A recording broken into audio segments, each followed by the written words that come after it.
Welcome everyone to tonight's school committee meeting. This is one of our bigger ones of the year. It's our public hearing on our budget for FY 2016. That's pretty much the only bit. We have one small bit of business around that after that, but that's pretty much the whole agenda for the night. But before we get started, we have some alumni here. Paul Avella, could you lead us in the Pledge of Allegiance, please? I pledge allegiance to the flag of the United States of America and to the republic for which it stands, one nation, under God, indivisible, with liberty and justice for all. All right, can I get a motion on the consent agenda minutes from February 26, 2015, and both bills and payroll? Make a motion to approve this consent agenda as read. Seconded, motion made and seconded. Any discussion? Hearing none, I'll move the question. All in favor? Aye. Aye. All opposed? Unanimous. Thank you. We will have a opportunity for public comments on the budget public hearing after we give it. But if there's anybody here that has other business that they would like to talk about as a interested citizen, we'll take a few minutes to go through that. Okay, hearing none. Chuck DeCoste will be here. He is in transit. He's desperately coming up the Massachusetts Turnpike. I would expect him in the next 25 minutes or so. He has seen the presentation, so it's not like he needs to hear it verbatim. But he will certainly be here in time for the discussion that we'll have after it. So we're going to go ahead and jump right into it. And I'm going to move up to the podium.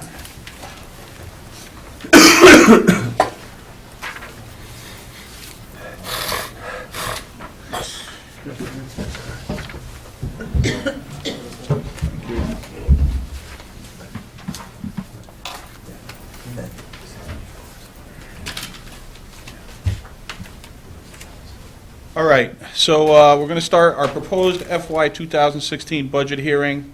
You can see here the admin team and the school committee. The admin team has been working on this with the school committee, but primarily with myself and Alex Pratt, who are the members of the budget subcommittee. We've met regularly with Mr. Clenchy and Steve Mark, who have also been meeting on their own with the admin team as part of the effort. We always preface with the mission statement, along with our values, and we literally use this all 9 years that I've had it, and some would say that, well, you're just being lazy. I would like to believe that it's an annual opportunity for us to reflect a little bit that our goal as we devise the budget is to allow our missions, our values, priorities to drive the budget, not the other way around. Many years we're more successful in that regard than others because sometimes there's circumstances regarding funding that we just can't get around. But even in the tough years, and this year I was one I would consider moderately difficult. We've had more difficult, we've had easier. But I would say that we're still doing a pretty good job of allowing our mission, our goals to drive the budget instead of the other way around. Our priorities for 2016, we set those as we get ready to do the budget. So this is something we've been considering in the months that we've been putting the budget together. In general, to continue meeting the learning needs of all students, continue the assessment of district programming, ensure students are attaining the skills necessary to be college and career ready, maintain current student-teacher ratios. That's something we're keeping in mind. There are some grades where, because of some cuts we've had to make in previous years, that we're at a level that we feel is maintainable, but we are pushing the limit a little bit. We want to continue to provide professional development support for the continued implementation of the educator evaluation system, which is, we talked about that in many meetings here. It's a brand-new effort. It's statewide.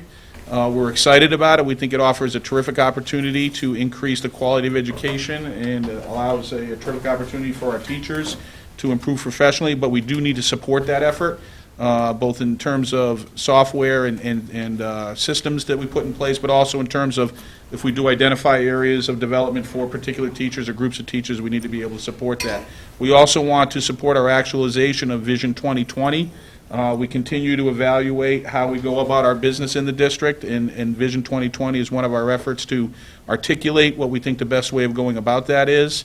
And obviously the budget needs to be able to support that, otherwise it's just, so much paper, words on paper. We also want to continue to focus on an implementation of facilities maintenance and repair. We've worked with the town on a town-wide effort to identify all of our maintenance, our facilities and things like that, and come up with a schedule of replacement. And as we worked on our budget, we keep an eye on that, along with some of the other things that we take care of ourselves. We want to be able to continue to research and implement both best and next practices for all learners. We've talked at meetings how, there's a lot of change going on in primary and secondary education. The pace of change is faster now than it has been in decades. We want to be able to take advantage of that, and some of that is going to be defined by how well we do our budget.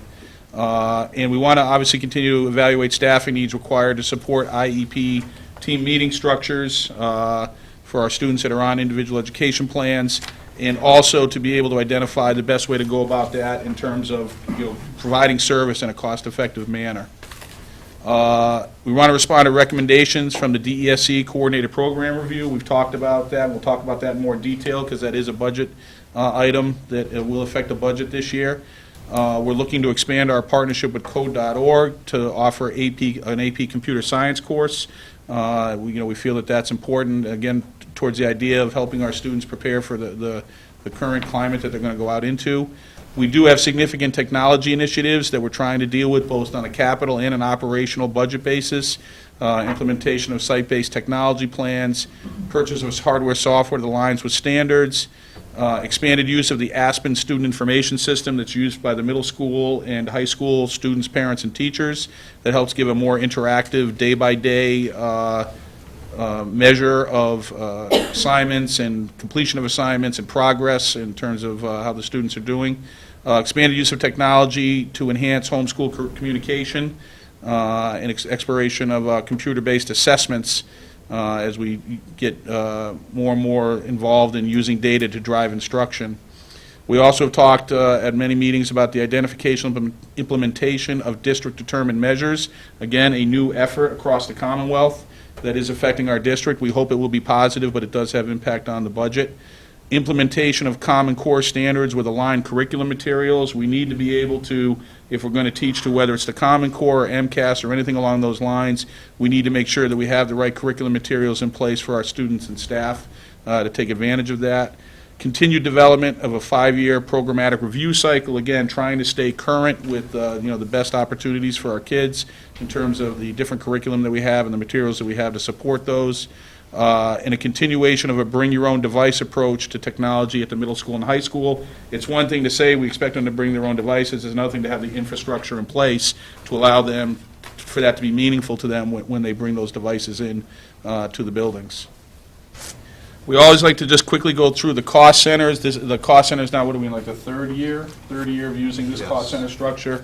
It just helps us as we go through the cost centers and the numbers. Regular education, pretty self-explanatory, as is special education. Student and staff support is the guidance, nursing, technology, curriculum, and improvement of instruction beyond what the regular classroom gets. Other instruction would be co-curricular and extracurricular cost centers. Athletics would clearly fall in there as other things. System administration is the superintendent's office. School committee cost, do we have them? A little bit? Not much. How much? I know there's no salary. School administration is secretaries and other support personnel. Transportation and buses, and facilities and maintenance are the 8 cost centers that we use as we go through this. We started meeting in October as a budget subcommittee, meeting with our admin team. The admin team met separately and started working on their budget. And what we were able to do is start to identify the major drivers. And typically, as always, steps and lanes, $450,000, which we knew and expected. We have a new first year of a 3-year contract in place, so that made it fairly easy to identify that. What we did catch us by surprise was a big increase in our out-of-district and case tuitions, $365,000. And we'll talk about that in more depth when we get to that cost center. We talked about the CPR review. We are looking to add some additional staff that Mr. Clenchey will talk about, some ELA and science resources for some of the new curriculums we're talking about. Chapter 222 is a program that Kelly will talk about a little bit. And then we have some other expenses. Matter of fact, Kelly, if you want to right now, this would be a good time to just specifically talk about the CPR review, and what we're looking for in the ELA and science resources, Chapter 222, and the other expenses? Sure. Good evening. The CPR review, it's an acronym that stands for Comprehensive Program Review. Every 10 years, school districts undergo a program review by the Department of Education. We did very well on the review. There was one statute that's been around for over 20 years, and it has to do with teaching physical education every year to every student. 10 years ago, we had this review, and at the high school, we were offering phys ed basically during the first 2 years of high school and one health course.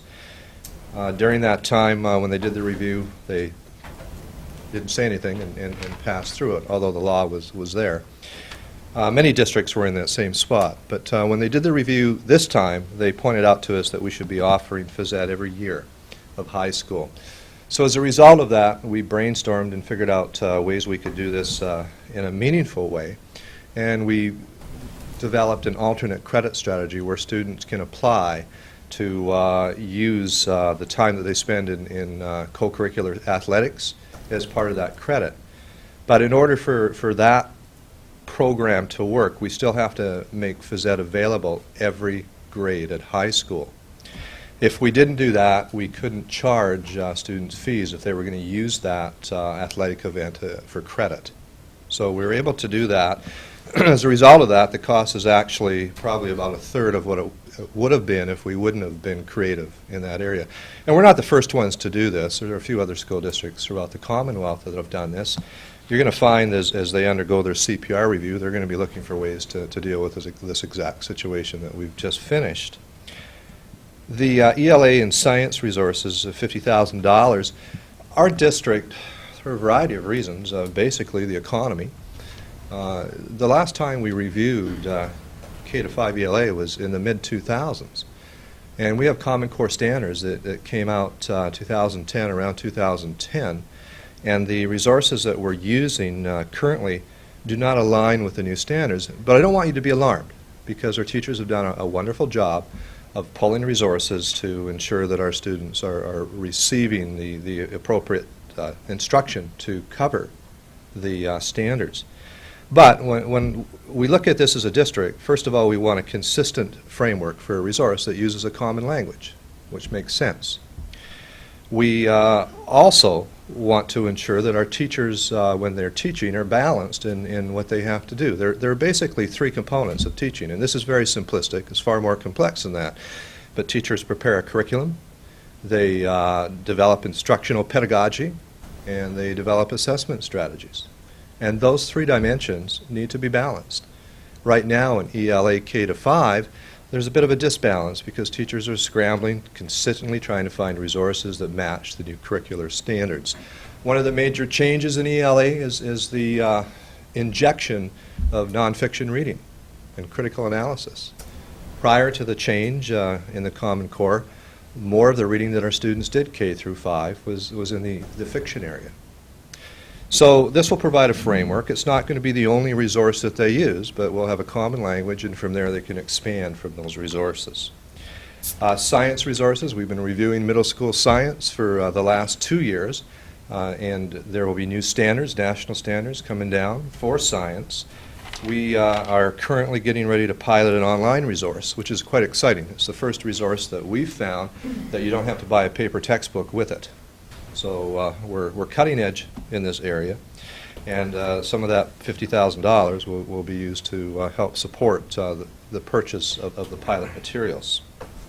Chapter 222 implementation, a law was passed last June that simply states that if you have a student that is unable to continue attendance within a school district due to disciplinary reasons, we are responsible for continuing to provide education to that student. When that happens, to be quite frank, we do what we call a 45-day placement. We put the individual in another school setting with trained personnel to do an evaluation. That costs anywhere from $10,000 to $15,000 before we even start thinking about a program for that particular student. We're fortunate in our district. We very seldom have to exercise Chapter 222, but we're not exempt from it. If you looked at large urban areas, that budget would have a lot more zeros than the one that I'm showing you this evening. It also expands a little broader than that. Sometimes we have students that become medically fragile, and they don't fall under Chapter 222. They fall under something called 504. And as a result of that, we've always provided programming to these students, but we've absorbed the costs through other parts of our budget. As our budget becomes tighter, as the revenue becomes harder to find, we have to be more methodical in making sure that we have separate budget lines for these particular areas. We're quite creative. We use Skype and FaceTime. We use a vendor called Edgenuity, and they provide excellent resources so that our students can continue to be connected to our school district. Had an example not too long ago at Shaker Lane School, K-2 school, where a student had some surgery, could not come to school for a while because they were concerned about infection, etc. And the teacher hooked up an iPad on a stand, FaceTimed, and the student was part of the class during that time. Technology is a wonderful thing, and it can be used to certainly enhance learning in those situations that we come across, and it's nice to keep our students connected during those times. The other expenses, $37,000, a lot of that is going to professional development. Our teachers are passionate about continuing to learn and setting an example within our district. They to best practice and next practice. And that comes at a small cost to us and more of a cost to them in terms of time and balancing their time. Having been an experienced teacher, I can tell you right now, 8 hours a day does not exist. 12 hours perhaps, and even more to make sure that you balance the art of teaching. So our teachers are doing this not only at night, but during the summertime as well. When I first came to this district 4 years ago now, one of the things I noticed during my transition plan is our ed assistants had minimal training in some areas, and as our students become more diverse within our district, we have to make sure that our ed assistants have the appropriate training to provide the services to those students. And we noticed that was a bit of a weakness, and as a result, our Director of People and Personnel Services and myself have found opportunities for our ed assistants to become more specialized in the area so that they can provide a more effective service to our students that need accommodations. And I'll stop at that point. Thank you.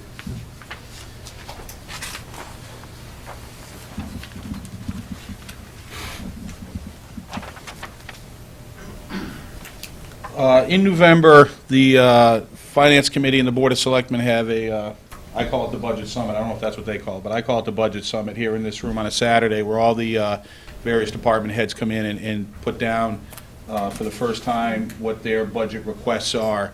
And we were there, and we talked specifically about these items. At the time, that this total is around $1.1 million. You can see about $800,000 of that is specifically required to remain level staffed and serviced, to pay our contractual salary increases, and also to meet our expenses for the kids that we have to put out of district. The balance of it is, the other things that we talked about, additional staff per the CPR review and the resources and expenses and the other program there. After that period, we continued to work the budget, and we were able to identify some cost avoidance. We have right now identified 5 teachers that are retiring next year, and what we did was made an assumption that we will replace all 5 of those, and if we did that and hired on average a master's plus 5 pay scale, someone on a master's plus 5 pay scale based on where our current teachers are, we would net out about $75,000.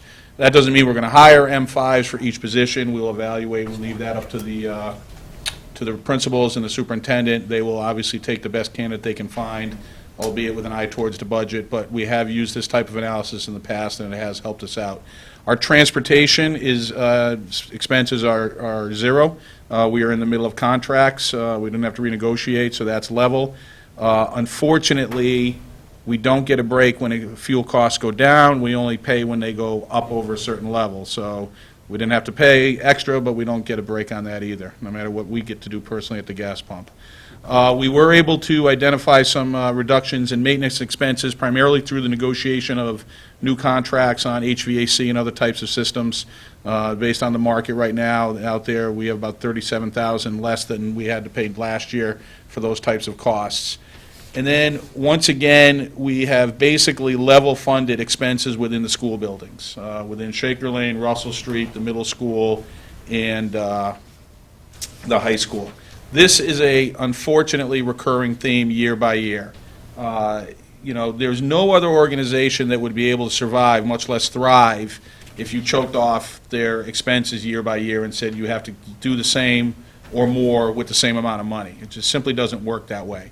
I'd like to take the opportunity to thank the principals and the teachers for understanding the reality of the situation and working together as a team to figure out, what they can do to make it work. And they've done a superlative job. I don't like to have to say thank you for that because we shouldn't have to. And we've talked in the past about, it is stressful to the system. We need to move forward, and it's not always just paying people. There are materials, systems, software, hardware, any number of things that are required so that our staff can take advantage of what they're capable of. And right now, we're hanging in there. But again, year by year, this is what we've been doing, just very, very small increases, avoiding, increases in those costs because we have to, but it is not an ideal situation.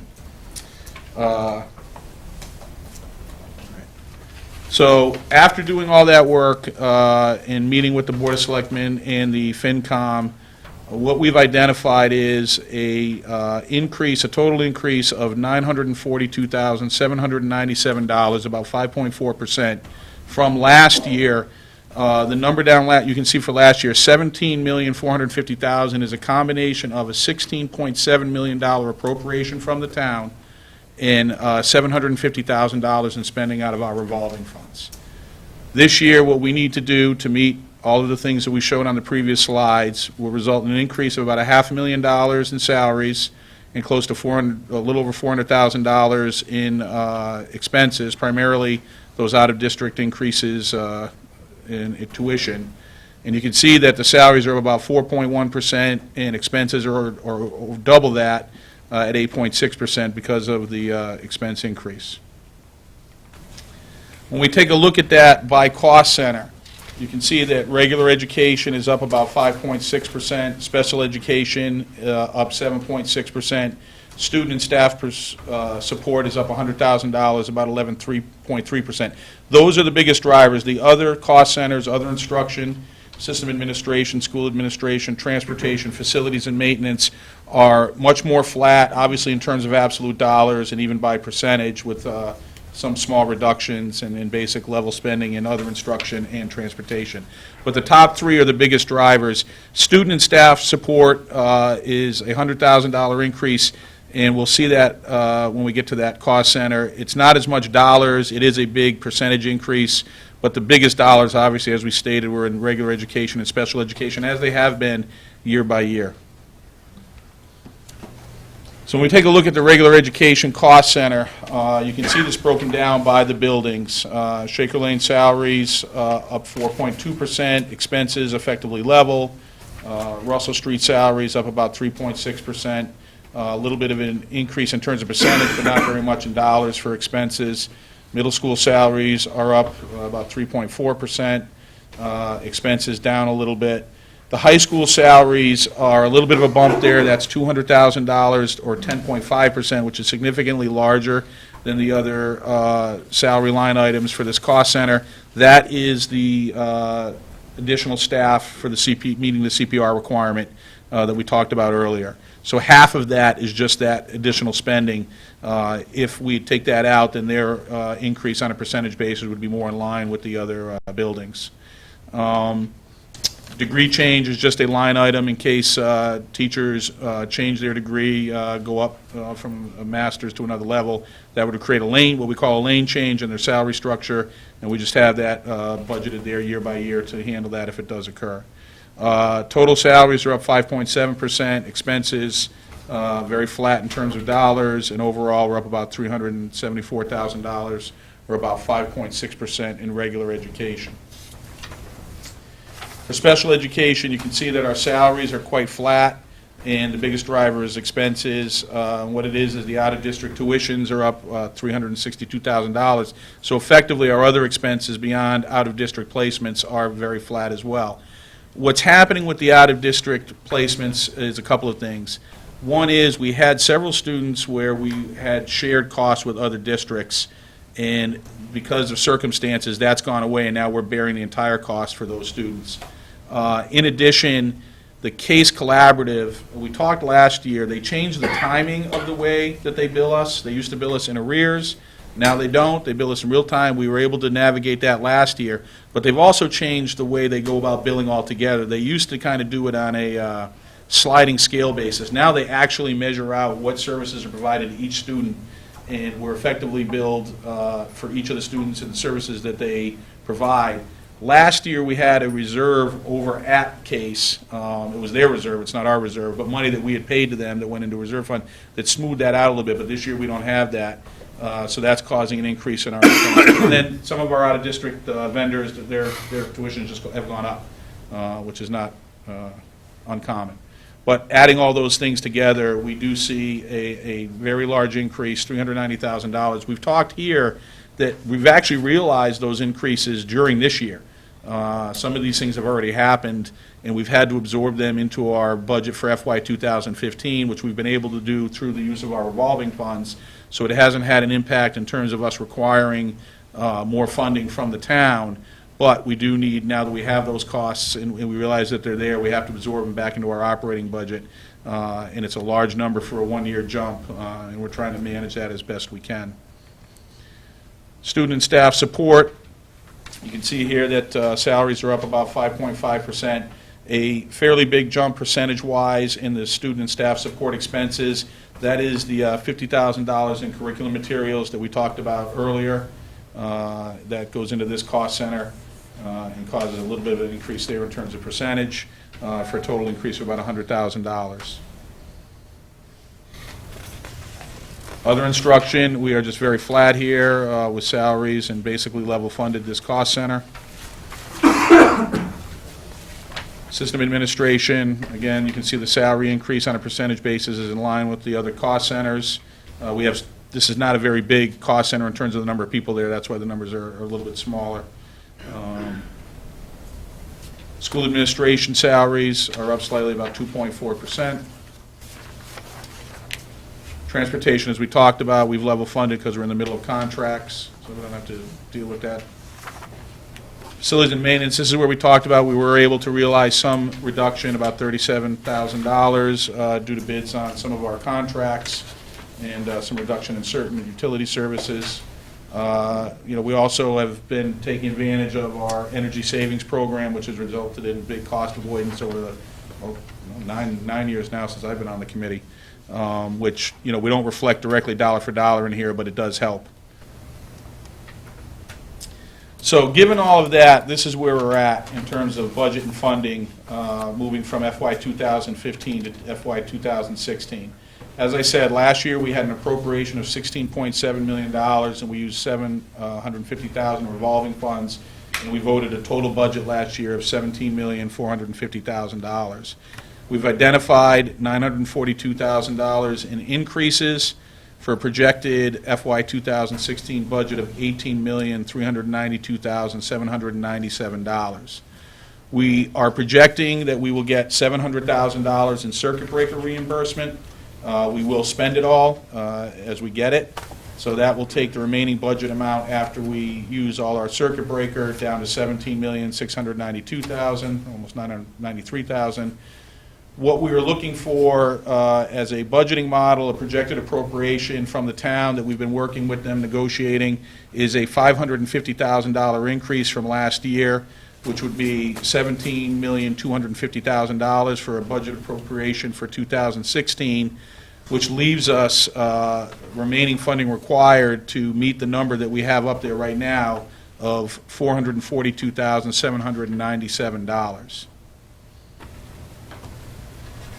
What we've done in the past and what we will discuss tonight is the possibility of, or not the possibility, but the reality of using school choice. Just the question would be, the debate will center around, how much can we sustain? This is our projected FY 2015 ending balance is around $643,000. We're projecting $385,000 in receipts this year, which would give us a projected available balance for use in FY 2016 of just over $1 million. And what I put in here, and we can use as we go through the discussion, is sort of a usage scale. If we use $250,000, you see the remaining balance. If we used $450,000, you'd see the difference in the remaining balance. The one thing to keep in mind, that I put the footnote in there, is that we are projecting to take in $385,000. If we spend more than that, then we will effectively be whittling into the balance that we've built up over several years. And, we can. There's nothing that precludes us from doing that legally, and we can make a case for it if we need to.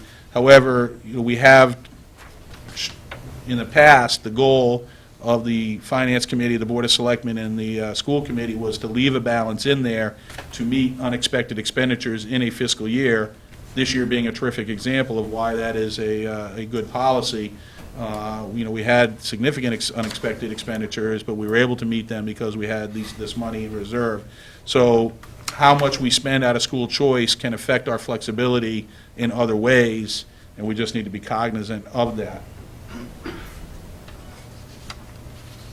Our concerns as we, went through this process and as we move forward beyond 2016 is, the effective level funding of local aid dollars. I mean, that's just the reality that we're dealing with. It doesn't look like there's a whole lot of good news coming from the state that would lead us to believe that that's going to be alleviated anytime in the near future.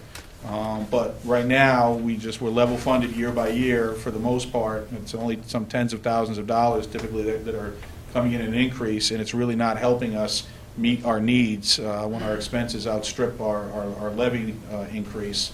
Obviously, the increase in out-of-district placements and the increase in tuition is putting stress on our operating budget.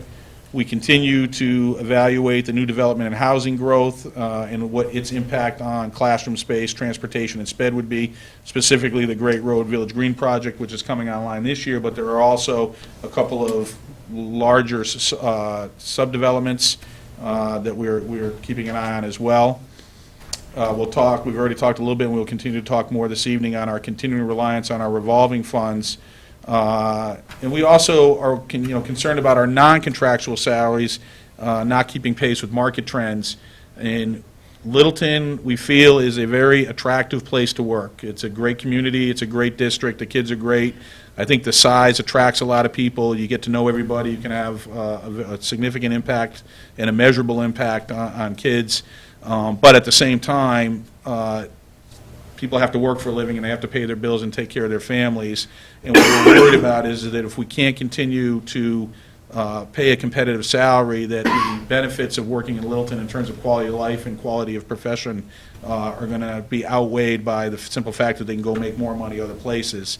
So it's something that the admin team is very wary of and keeps talking to us about, and something we need to keep in mind. And we talked at the beginning, our flat level budgeting for supplies and materials. It's a recurring theme year by year. It's far too recurring, and it's something that we need to keep thinking about. Having said all that, I talked at the beginning about, our goal is to allow our mission and our goals and our plans to drive the budget, not the other way around. I feel we've been successful, but I'm going to let Mr. Clenchey tell us how successful.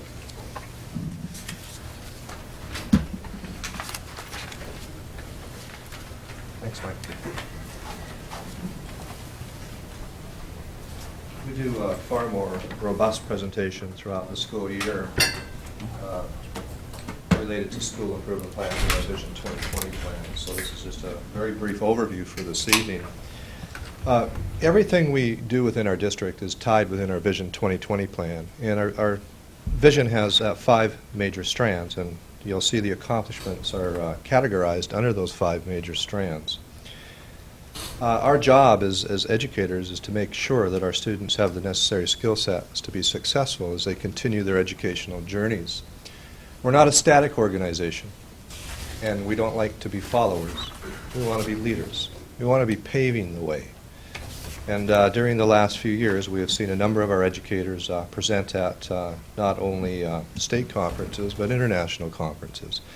We've had school districts throughout the state come and visit various programs within our school district. We actually had a national study done on our one of our programs at Shaker Lane, an intervention program.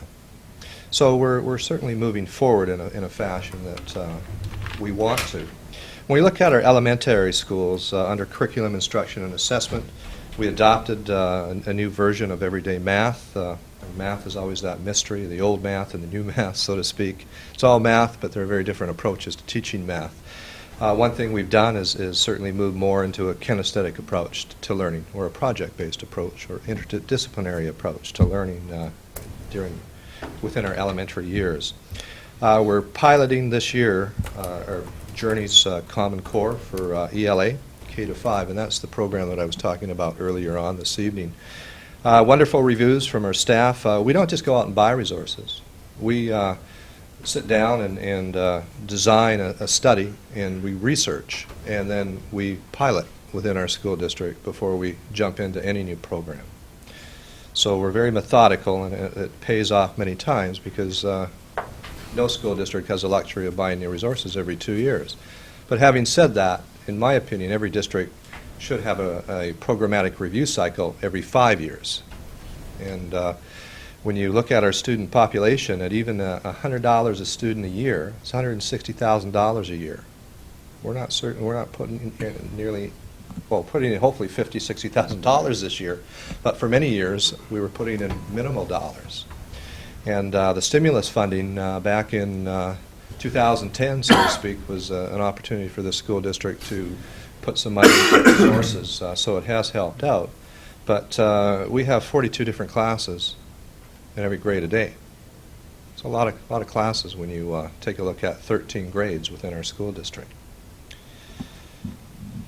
We've implemented standard-based report cards in our elementary schools. Our latest was Russell Street School, grade 3 to 5. I'm excited about that because we're reflecting on the skills that our students need to be successful rather than just mere letter grades. We've also jumped on board with an educational assessment, Northeastern Educational Assessment, and it allows us to test our students in a computer environment and develop individual profiles of learning strengths and challenges. Those teachers have those profiles and then can adapt their instructional strategies according to their student strengths and weaknesses. What's nice about this program is it profiles a student right through their schooling career. We start in grade 2, and right now we're ending in grade 8, but we're having conversations with our high school about possibly expanding into grade 9. I had the good fortune of using this program for many, many years in other school districts. Believe it or not, even prior to the computerized exam. So I remember the old pen and pencil exams, and I've always been very impressed with this approach to diagnosing student strengths. Professional development, we've really moved more into school-based professional development. We do have district-based professional development as well, so it's very important. There's individual professional development that our teachers pursue, but our school-based professional development links into our Vision 2020 plan, and it links into the school improvement plan. So teachers quite often in groups go out and take professional development, and then they implement what they've learned into their classrooms. And they also come back and do an in-service for staff in the school that they're in, and sometimes they go out to other schools in our district and provide additional training for our staffs. It's not only cost-effective, but it develops a climate that we refer to as a professional learning community. Some of the PD that we've looked at, technology integration. Technology is fine, but it needs to be used appropriately, and it shouldn't be used just to supplant what we're currently doing in our classrooms.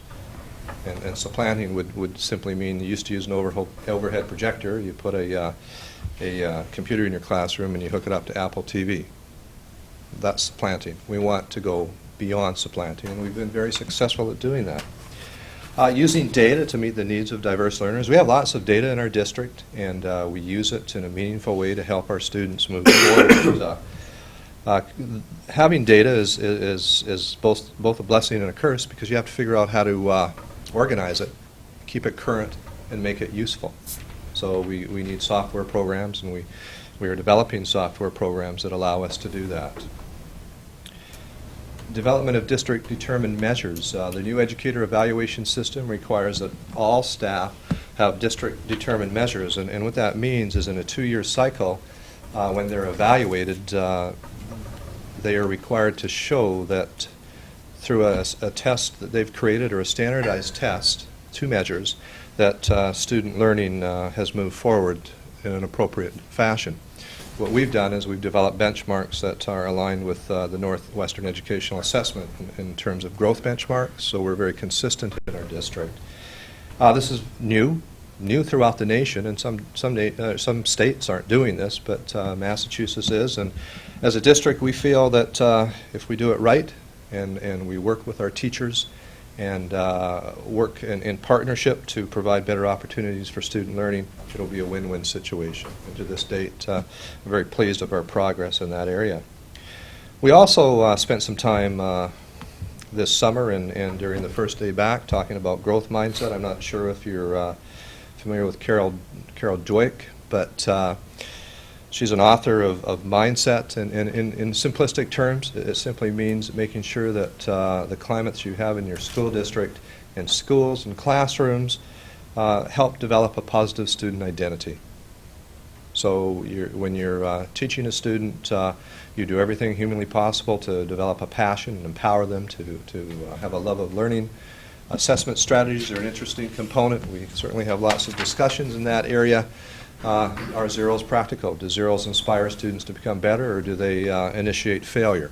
And we continue to have great discussions in those areas.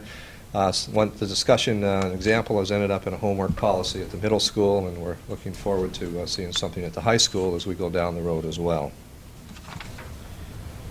Culture climate, very important. If you do research in this area, they say that that's one of the most important factors that determines student learning. If students feel part of the organization, welcomed and empowered, that's 3/4 of the challenge when you're teaching students. And also high standards, high but attainable standards. We continue to use ALICE in our schools, and we tailor it according to the age of our students. And that's an emergency response program that we work with our police department on implementing and making sure that our schools are safe.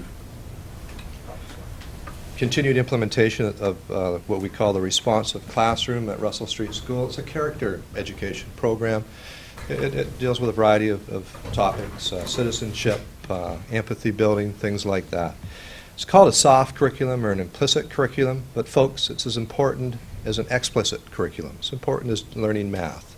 Those are skills that our students need to be successful. You need more than just to be academically proficient to grow and flourish in today's global world. And we're taking this very seriously as we coin implicit components within our, for lack of a better word, explicit curriculum. Our Shaker Lane, we were able to add a playground area, a much-needed component to our school district. Our playgrounds get used a lot, and they should be used a lot, but they age, and we need to make sure that they are conducive to safe use and also meet safety standards. Community communication, increased use of blogs. And I really like what I'm seeing across our district. We're being far more successful at bringing the classrooms to the parents. And they can be at home at night and view their teacher's Twitter account, or hopefully my Twitter account, and also access blogs and videos, and they can actually see what their children are doing during the day. And that's been a wonderful addition to our school district. School websites highlight the classroom and school events and student accomplishments. We're in the process of creating a new website. It's almost ready to go online. We're going to wait until middle of the summer to make it live. But what's nice about the new website, it's kind of a click and drag, so we don't have to have people that have videos to figure out how to keep information current. So virtually anybody that has a space on the website can we'll be able to go in and create or update a document and not have to send in a work order, so to speak, to have 2 or 3 people that are capable of doing the various steps in our district update it. Russell Street also has a community outreach committee, and it's really encouraging to see. They reach out to their school community. We've been able and fortunate to upgrade technology infrastructure at Shaker Lane and Russell Street School that allows us to use technology in a fashion that is seamless. There's nothing worse than having teachers use technology that doesn't work. And if it doesn't work, it could be a hardware problem, but more often than not, it's a network problem. And I can tell you right now, for some reason, our central office is having a few network problems, and when I can type 3 times as fast as my words are appearing, that's problematic. We can't have that in our schools, and I'm happy Because to the say network's that slower, we you're don't. just not that good a typist. Well, I would say that I can type faster, but I'm typing much faster than the network these days. That will soon be fixed, I'm sure. We have really embraced the concept of mobile technology for our staff. We find that if our staff has technology in their hands, they become more proficient and more comfortable with technology. And that's a key component to being successful in terms of moving learning forward, is having your staff proficient and comfortable with the use of technology. We've increased the use of technology in the classroom, but that's not all we do. Technology should never replace everything we do in the classroom. It should enhance what we do in the classroom. We're using online assessments in a number of our classrooms where teachers can make up an assessment. Or students will go in and complete it. It's immediately marked and they have feedback. In terms of our language arts programs and our histories programs, we're using Google Education a lot of the time, and students will submit an assignment and our teachers can grade it, make comments on it, and they have access to see the document as soon as it's been graded. Middle school, CIA, Curriculum, Instruction, and Assessment. We're, as I've already mentioned, reviewing science. Really excited about that. We're also going into an ELA curriculum review at the middle school level. We've had some staff changes over the last few years. It's a prime time to take a look at our curriculum. We've again introduced NWEA at the middle school, and the assessment is actually called MAP. Professional development. Again, we continue with the site-based professional development in each school. They are also responsible for developing district-determined measures. Just a comment on that. Everybody's heard of MCAS tests. Well, MCAS tests cover 25% of our subjects. 75% of our subjects have no standardized assessment, and we have to create standardized assessments for those subjects. Culture and climate. Again, we continue to tailor ALICE to the age group of our schools. The middle school is working on their advisory model and refinement of their second step program, which is a character education program. We've been very active at the middle school with our Green School Initiative, and they've taken a leadership role, and as a result of that, our high school has jumped on board with the Green School Initiative. I met with the town administrator today, and the town is also moving forward to become a green community. So we're excited about having a broader influence within our community. Community communication. We use Aspen, which is a student information system that allows students and parents to have access to how well their students are doing throughout the school year. As our teachers become more proficient, we find more information that's being put in those portals. It's really nice for a student and a parent because they can keep up to date in terms of where they stand in terms of their assessment within a course. We're using online registration at the high school, which has been a great improvement. Our applications to colleges at the high school are all online now, so we've come a long way in the last few years in terms of using technology to enhance those processes. At the middle school is probably the more seasoned school in terms of our middle school and high school for a number of reasons. They had a more robust network before the high school. So they're a little farther ahead with our Bring Your Own Device program. We're going to be ramping that up next year. And one of the reasons we were we were methodical and sometimes a little slow-moving is there's no sense having to bring your own device program unless your teachers are proficient in the use of technology. And if parents are going to send technology to school with their children, we want to make sure that, that its use will be maximized within the school setting.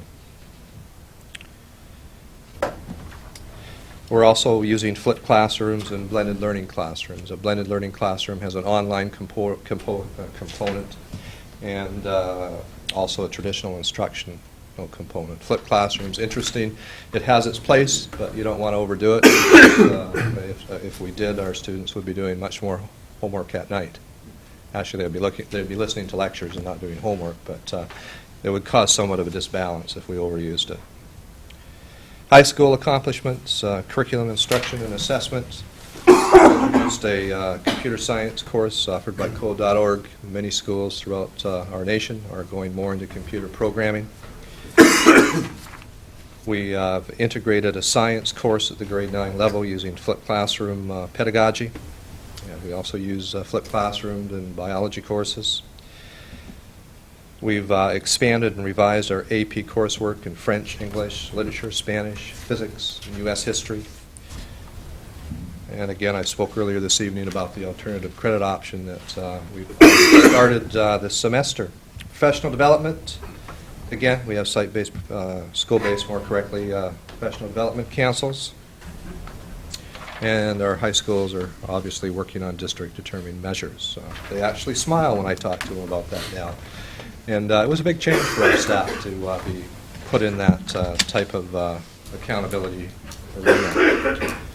Culture and climate, again, Alice, we've jumped on board with the Green Ribbon School Initiative, and they are also implementing a new advisory model which focuses on soft skills or implicit skills. Community communication, again, Aspen is a big part of the high school. They've revamped and updated their community service program. And we had the good fortune of collaborating with Littleton, Colorado, Littleton, New Hampshire as a result of our 300th town celebration this summer. It's a great experience for our town and our students. And one of our key organizers is with us this evening. It was a great opportunity for us as a community. Technology, our network, we've had 1 year of a network that's suitable. What we need to use at the high school. Prior to that, we had band-aided access points in our school, and we had a few teachers on staff that were a little creative, but it certainly didn't serve the purpose of what we needed to do to move our school forward, our high school forward in that area. We're moving very fast as a result of the new network. The high school also has a new communication message board as you walk in, which is a nice feature to have. I've been encouraging Dr. Harrington to become a video guru and perhaps start taping some of his messages in the morning and broadcasting them via television throughout the school. And maybe even LTV if you really get into video broadcasting. Accomplishments, we always talk about high school accomplishments, but it's not just about our high school, it's about all of our schools. Our students enter preschool right through to grade 12. They would not be able to do what they're doing academically without the work of our students and teachers and parents. So this is a culmination of success of our school district. Our spring 2014 MCAS results, ELA, 99% of our students scored proficient or advanced. Math, 98% of our students scored proficient or advanced. Science, 96% of our students scored proficient or advanced. Considering we have a diverse population, I'm pretty proud of those statistics. SAT results, critical reading, 552, math, 548, writing, 555. 5 seniors received commended recognition at the National Merit Scholar Program based on PSAT performance. And we'll be seeing a new and improved SAT around the corner, so to speak. AP results, 74 students took 141 exams. Our school population is around 430 students. And, of course, our freshmen would not be taking AP courses. Unless there's a good reason for it. 95% of AP students at LHS scored a 3 or greater. 23 AP Scholars, 9 AP Scholars with distinction, 7 AP Scholars with honor. That brings me to the close of the successes of the school district, but I would be remiss not to thank the community for their support for our educational system in Littleton. And I've listed a number of groups that help make our schools a better place to be. Without the support of these groups, our students would have less materials, fewer field trips, and fewer opportunities to experience learning beyond our classrooms. Thank you. Thank you, Mr. Clenchey. So, at this point, what I'd like to do is, we're going to have a discussion amongst ourselves. The goal tonight is to vote a budget. That's what we're here to do. This is what the public hearing is designed to do. Steve, actually, can you put up that one I sent you that has the three of them together? After we have a discussion, but before we take a motion, we'll open it up to the floor for community input. We have some other town government representatives here. We also have some teaching staff. So everybody that is interested will get a chance to use the microphone up here. But before we do that, we're going to start with our own discussion. And what I've put up on the screen and what you have here, actually I don't know if you have this one, but basically this is three of the screens that we had up there. It's the major budget factors, the budget and funding slide, and then the school choice. One thing that we do need to talk about that happened after we prepared this presentation, we continue to work with the Board of Selectmen and the town finance team to figure out how to solve this puzzle. What we worked up to so far is a $550,000 increase in the town appropriation from last year. With that, we see that remaining funding required of $442,000 or $443,000. One thing that they identified as a possibility is pulling $70,000 of the materials and resources that could be classified as capital and putting that into our capital budget. If we did that, then some of those numbers would move a little bit. The budget increase would go from, in terms of operating budget, would go from 942 or 943 to about 873.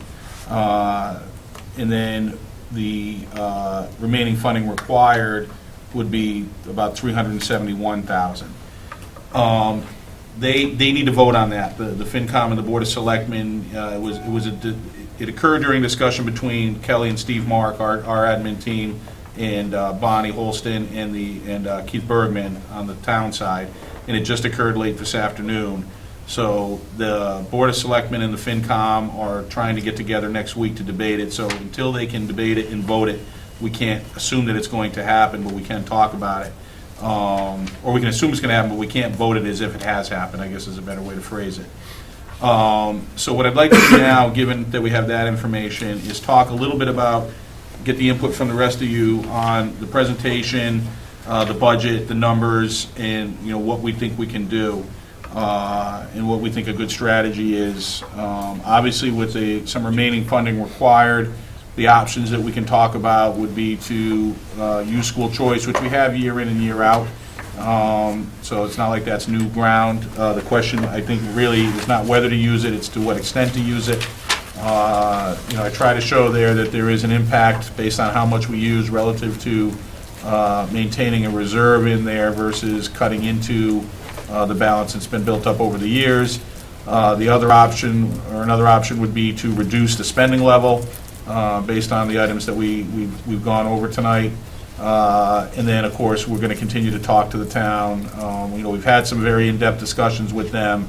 I think we have a pretty good picture of where the revenue projections are. I mean, it's moved. It was not as good as it is right now a couple of weeks ago. They continue to get more information. They got some specific information about health insurance that was better than what they had projected. They had made a conservative projection in terms of what they thought the increase in health insurance benefits was going to be required in FY 2016, but now they have some actuals, and the gap overall for the town has closed, but it's still not enough for them really to push our appropriation past the $550,000 mark without doing less on the town side, whether it's staff or funding of other accounts that they need, that they typically fund. So those are kind of the things we need to talk about tonight. And Alex, you've been participating on the budget subcommittee, so I'll kick it off on that end of the table. Thank you. So this was my first year on the budget subcommittee. Obviously, I've been participating in the budget process for a couple of years, but this was my first time on the subcommittee. And so as I start talking about the budget, I want to talk a little bit about the process. Every year, what we'll do is we'll go to the town and we'll say, we believe we need this much money to operate our schools. And we'll ask often for a mission budget based on the things that we think we need to achieve our mission to the best of our ability, and then a level services budget, and then occasionally a level funding budget. And that level services budget is what you see before you, because this is what we need to provide. This is the funding we need to provide in order to maintain the quality of service we're providing this year. We're not increasing service year over year, this year into next, unless you include things that we are required to do by the state. So in October, we started this process early, before October, but as Mike said, we did have a budget summit in October. And in October, the school department said, we're probably going to need somewhere around $1 million or $1.1 million increase for FY16. We were very clear. The items that we just saw in the presentation were among those that justify this necessary increase. And we were pretty upfront and had a good conversation, or rather Mike had a good conversation with the town officials, and that was our kicking off point. The town had budgeted for a $550,000 increase for the schools. Now this is, of course, keeping in mind with the needs of the other town departments. However, 550 is a long way from $1 million. As we went through this process, we would clarify some of our needs, and we worked with the town to find some decreases and some cost savings, particularly in the retirements that we were able to realize, or hoping to realize and expecting to realize next fiscal year. And of course, we also provided a lot of data with the town so that they were able to look at our numbers and see exactly where the money was coming from, where it was going to, and to make sure that we were doing everything we can to use our money as effectively as possible. We still have a big gap. It's a little more than $400,000. We do have school choice, and I expect and would suggest that we dip into that. The amount that we dip into that and the amount that we use that is, of course, something we'll talk about tonight. And I'm very hopeful, and I'm glad to hear that the Board of Selectmen and the FinCom are looking at providing $70,000 in increased capital funding, which we could then use to pay for $70,000 in what had been part of our operating budget, which is the resources and expenses. From a long-term perspective, including curriculum resources, which ought to be updated very frequently on a regular schedule, just as you would your technology, is not a sound long-term plan. But given the situation that we are in, where we have such a large shortfall and such stark needs, such dire needs right now, we'll take what we can get. That's the position we're in. But my concern, and this is less for a concern this year and more of a concern looking forward, that capital money means that we'll still be out $70,000 if we want to continue to provide these expenses and continue to provide these resources to students and update these resources next year. It's a solution this year, but it creates a larger problem next year if we want to continue to be able to do those things. As we've gone through this process, we have identified a lot of different programs, and the programs and the changes that you see here are not anybody's wish list. They're must-haves for the school district for maintaining our current quality of service. The $550,000 number the $550,000 that the town appropriation is expected to increase by, that has not changed very much at all throughout this process, and that's due, of course, to the needs of the other town departments as well. But it is an appropriation that seems to be blind to the increasing needs of the school district.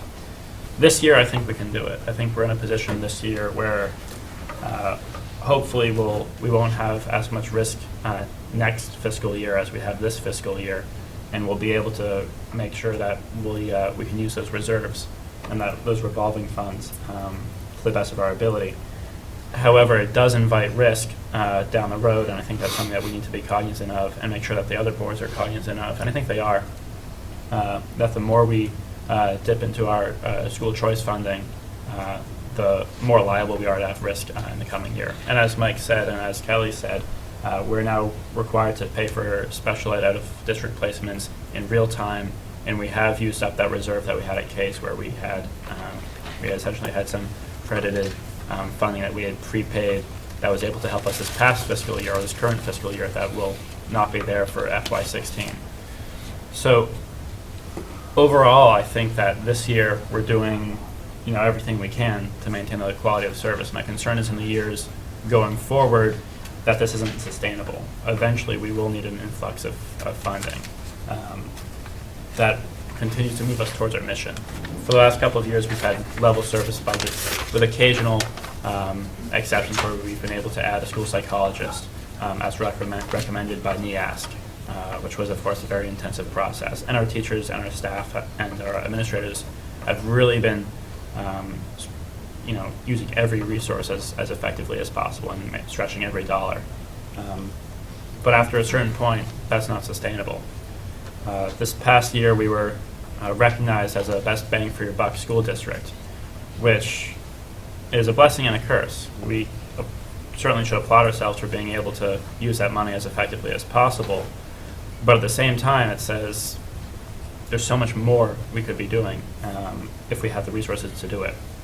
And I think it speaks to the trust that the town can have in its school department to use that money effectively. And I think really, if we want to continue to move forward long term, we need to think about investments in students.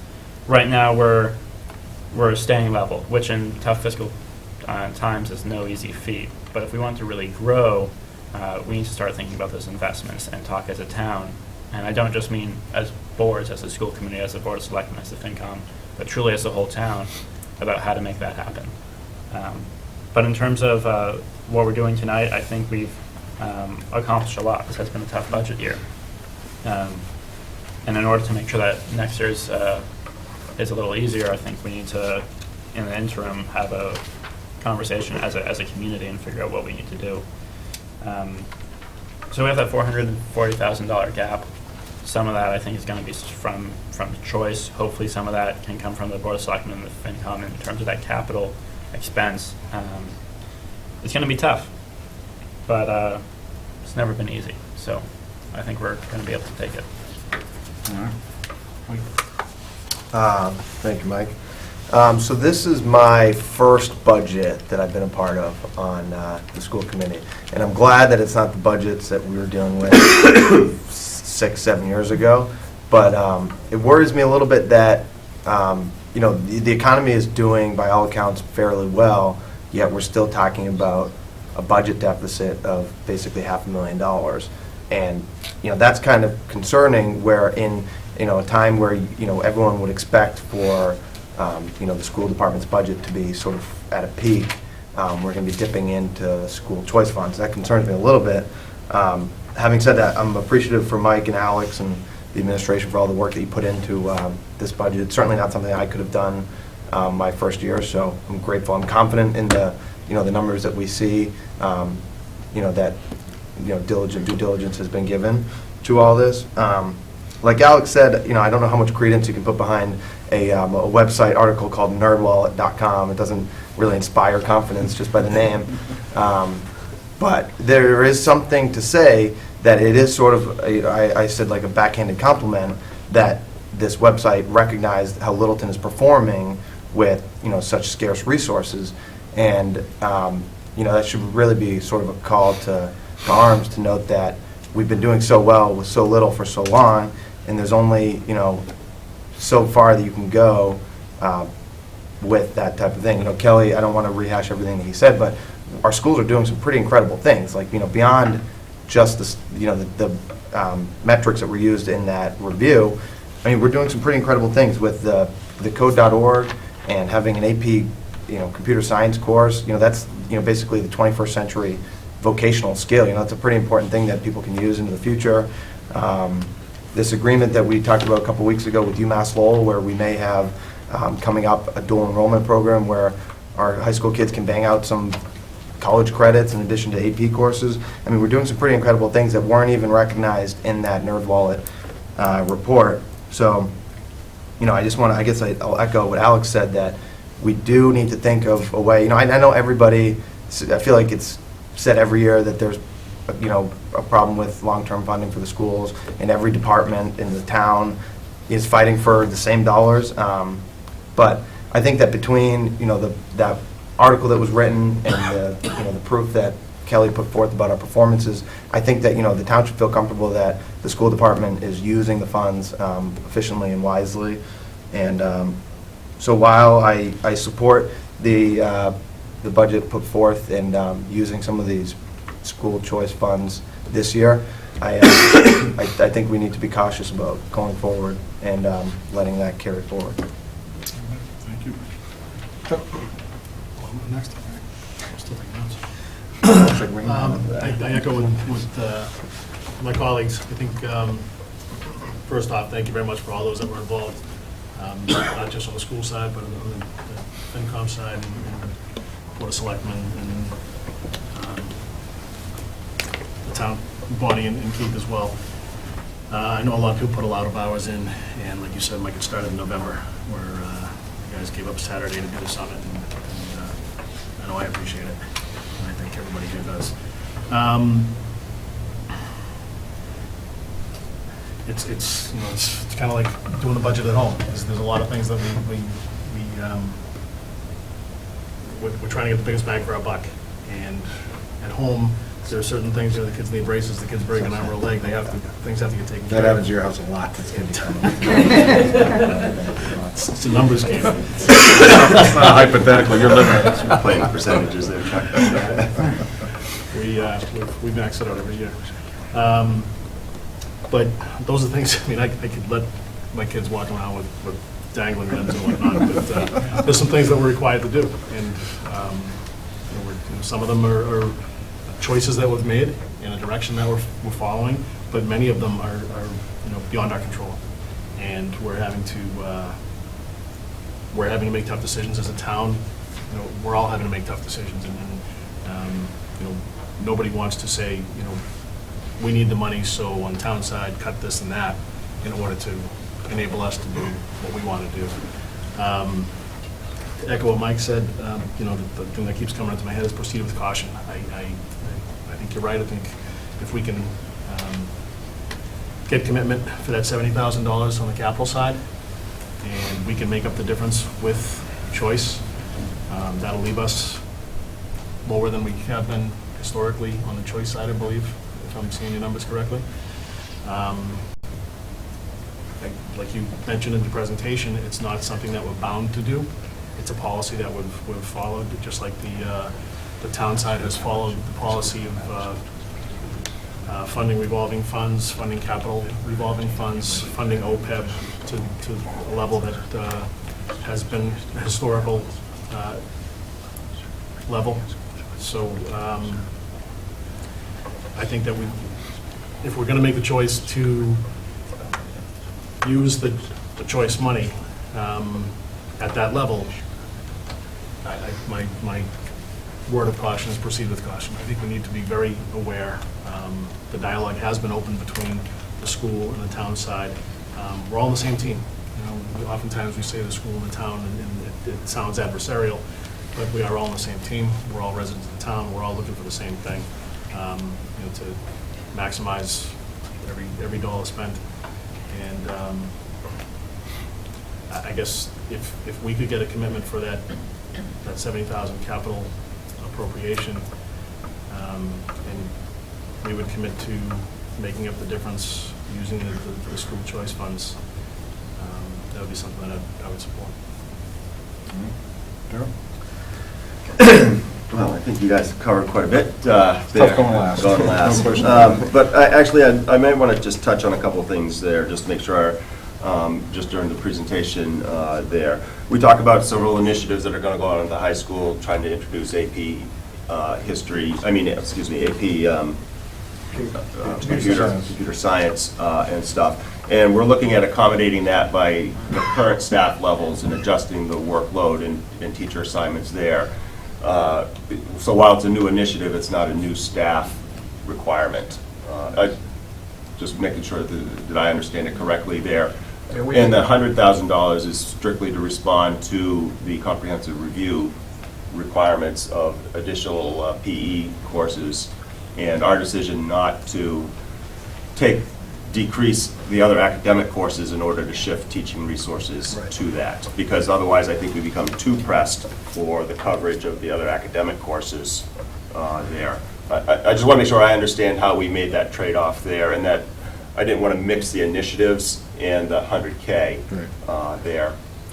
Yeah, you're correct. We look at student interest every year with high school students. I mean, there are core courses we offer, but there are other courses we feel that are necessary, but we also solicit their input. So some courses may not have an adequate enrollment, and we don't offer them, and that's how we expand some of those other areas. The $100,000 for the CPR, when you really look at this logistically, we have currently 1.5 phys ed teachers for over 400 students. So you don't have to be a mathematician to figure out that we're understaffed. And to make that even more of a concern, they have to teach health during that time. So we really don't even have 1.5 if you take the health component of it. So $100,000 to take care of that requirement is minimal. It could have been 3 times that cost. So that's what we're doing, and at the same time making sure that our high school remains competitive. We're in a competitive market. We're in a school choice market, and we've made sure that our staff that we hire are the best that we find, and they have a philosophy of moving forward, and they're progressive. And as a result, they're always looking for better ways to approach instruction and coming up with ideas for new courses. So, and that's the way you have to be to meet the needs of students in today's age, and also to compete. We have waiting lists to get in our high school, and I'm proud of that. I'd like to take them all, though, but we can't. So we want to make sure that our name and our image remains as positive as it is, and in fact continues to grow. Our mission and vision is to become the best in Massachusetts. Folks, you can't do that when you're using string to tie your shoelaces. We've done a good job managing money within the school department, but there comes a point of time where we need to kick it up to that next level. We're looking at partnerships with University of Lowell. We're looking at internships to provide some of those other opportunities for our students. And as a town, I think we've done quite well. But we've also done well as a school committee to make sure that we had some reserves for those unanticipated expenditures. If we hadn't accumulated those reserves, we would be having a very different discussion this evening. So I hope that helps out. Yes, it did. I just wanted to make sure that people got the right message about, why you had initiatives, how we're actually trying to cover those initiatives versus the budget pieces there. And I applaud you for all of the work we're doing in these areas here. I had another one, but I didn't jot it down fast enough, but I got a couple other ones here. So as we circle in on that I can't read it from here, 442 number. 442,797. That's what our current proposal to use out of school choice. With the caveat that it could go down by 70,000. Right. Yeah. So I saw in the presentation we're anticipating about 350,000 385. there. So that's spending more, $50,000, roughly $50,000 more in school choice funds than we'll be getting in next year. If we don't get the reduction. Right. Yes. Correct. There. So that sets us up as starting the withdrawal process there. Have we discussed with the town what's a comfortable number that we should hold in our school choice reserve amount? I mean, I think it's about $1 million now. Is that a good target number? I don't know what a good number for us to be So, holding there is? great question, and I'm sure it's one that will be discussed both tonight and as we move forward. Historically, the goal in negotiate, not, I wouldn't even call it negotiation, just working with the FinCom and the Board of Selectmen, and this started right when I first got on the school committee 9 years ago. The levels were like 100-something thousand. It was very low, it was very uncomfortable. Right. And we worked with the two other boards and came to a consensus that 750 to $1 million was the number we were always working towards keeping in reserve. And that if we had more than that, we could spend it, use it for whatever purpose we saw fit. Obviously with an eye towards trying to not have it become a part in and out of the operating budget year by year. If there were opportunities to, materials, capital, whatever it was. But, the balance was 750 to 100,000. I believe now that, it might be time to think about that, and maybe it's not a dollar amount maybe anymore, maybe it's a percentage, things like that. So nobody's said, hey, let's sit down and revisit this, but, there's been some talk about exactly that. Why are we at the level we're at? Well, that's because of the discussions that we've had several years ago, and it seemed like a good discussion at the time, and the consensus that we reached was viable both financially and in terms of policy, and it's worked out well for us, and it's definitely cushioned us both in terms of being able to meet unexpected expenditures in a current fiscal year, but it's also allowed us to navigate some rocky times and mitigate the impact of low growth in terms of the, or I shouldn't say low growth in terms of the levy, but, to navigate the difference between expenses going up very quickly Right. and revenue going up very little or not at all in a given year. So as a team, I think we've done a good job of that as a town, and it's just, we just need to keep thinking about what's the best way to do that. So. Right. So my concern, I fully support the budget as presented here. I think it's a nice balance of, we're not putting our wish list of what we really would like to be offering for services to there. I think it's very well balanced against what we think is a bare minimum to keep our schools operating at the level that they are here. And actually, that was the piece I wanted to mention there is I think the concept that I want to keep reiterating is we have a required services budget, which is independent of the staffing level. We have requirements based on our student population mix that we have to provide services for, which doesn't always translate to a one-to-one staff correspondence year to year there. And the CPR requirements are an example of that, as well as the variability in the special ed pieces there. We can't, it is what it is there on it. The only part that I'm a little uncomfortable with the discussion tonight here is shifting, I think our budget and our balance can support the 4.2 number there. But the concern of wrapping $100,000 of recurring costs into, depending on pulling that out of school choice every year there. I think that's a policy shift here, and I think we got to be very careful on going down that. As we may have to do it this year to make it through this piece here, but I think my concern is next year that puts us $100,000 that has to come out of that account just to cover a recurring expense. I'd be more comfortable talking about how do we deal with that recurring expense with the town and use our reserves to cover the fixed cost, essentially one-time cost items there, even though, as the superintendent mentioned, that $50,000 is this year's piece of curriculum update. Next year we have another one, but that might give us a year to reprioritize how we long-term budget that into the capital process there, if we consider a curriculum update a capital item. I think we've considered textbooks in the past a capital type item, so would this fall in the same thing? And we could then maybe replan how we're doing our 10-year capital projection there. I'm just a little concerned about the shifting the salary line item to come out of the school choice account there. I think based on the numbers, we can support that this year, and I support the the proposed motions that we're talking about here for that. But I'd like to figure out how we keep the dialogue engaged with that one element there, because that can bite us really badly next year, especially if the Finance Committee and the Board of Selectmen are not on board with that decision this year to get us past the piece here. On it. So that's my main supporting where we're at, but my concern about exactly how we're going to close that gap. Mike, do you have something else you want to add? Yeah, just one more thing.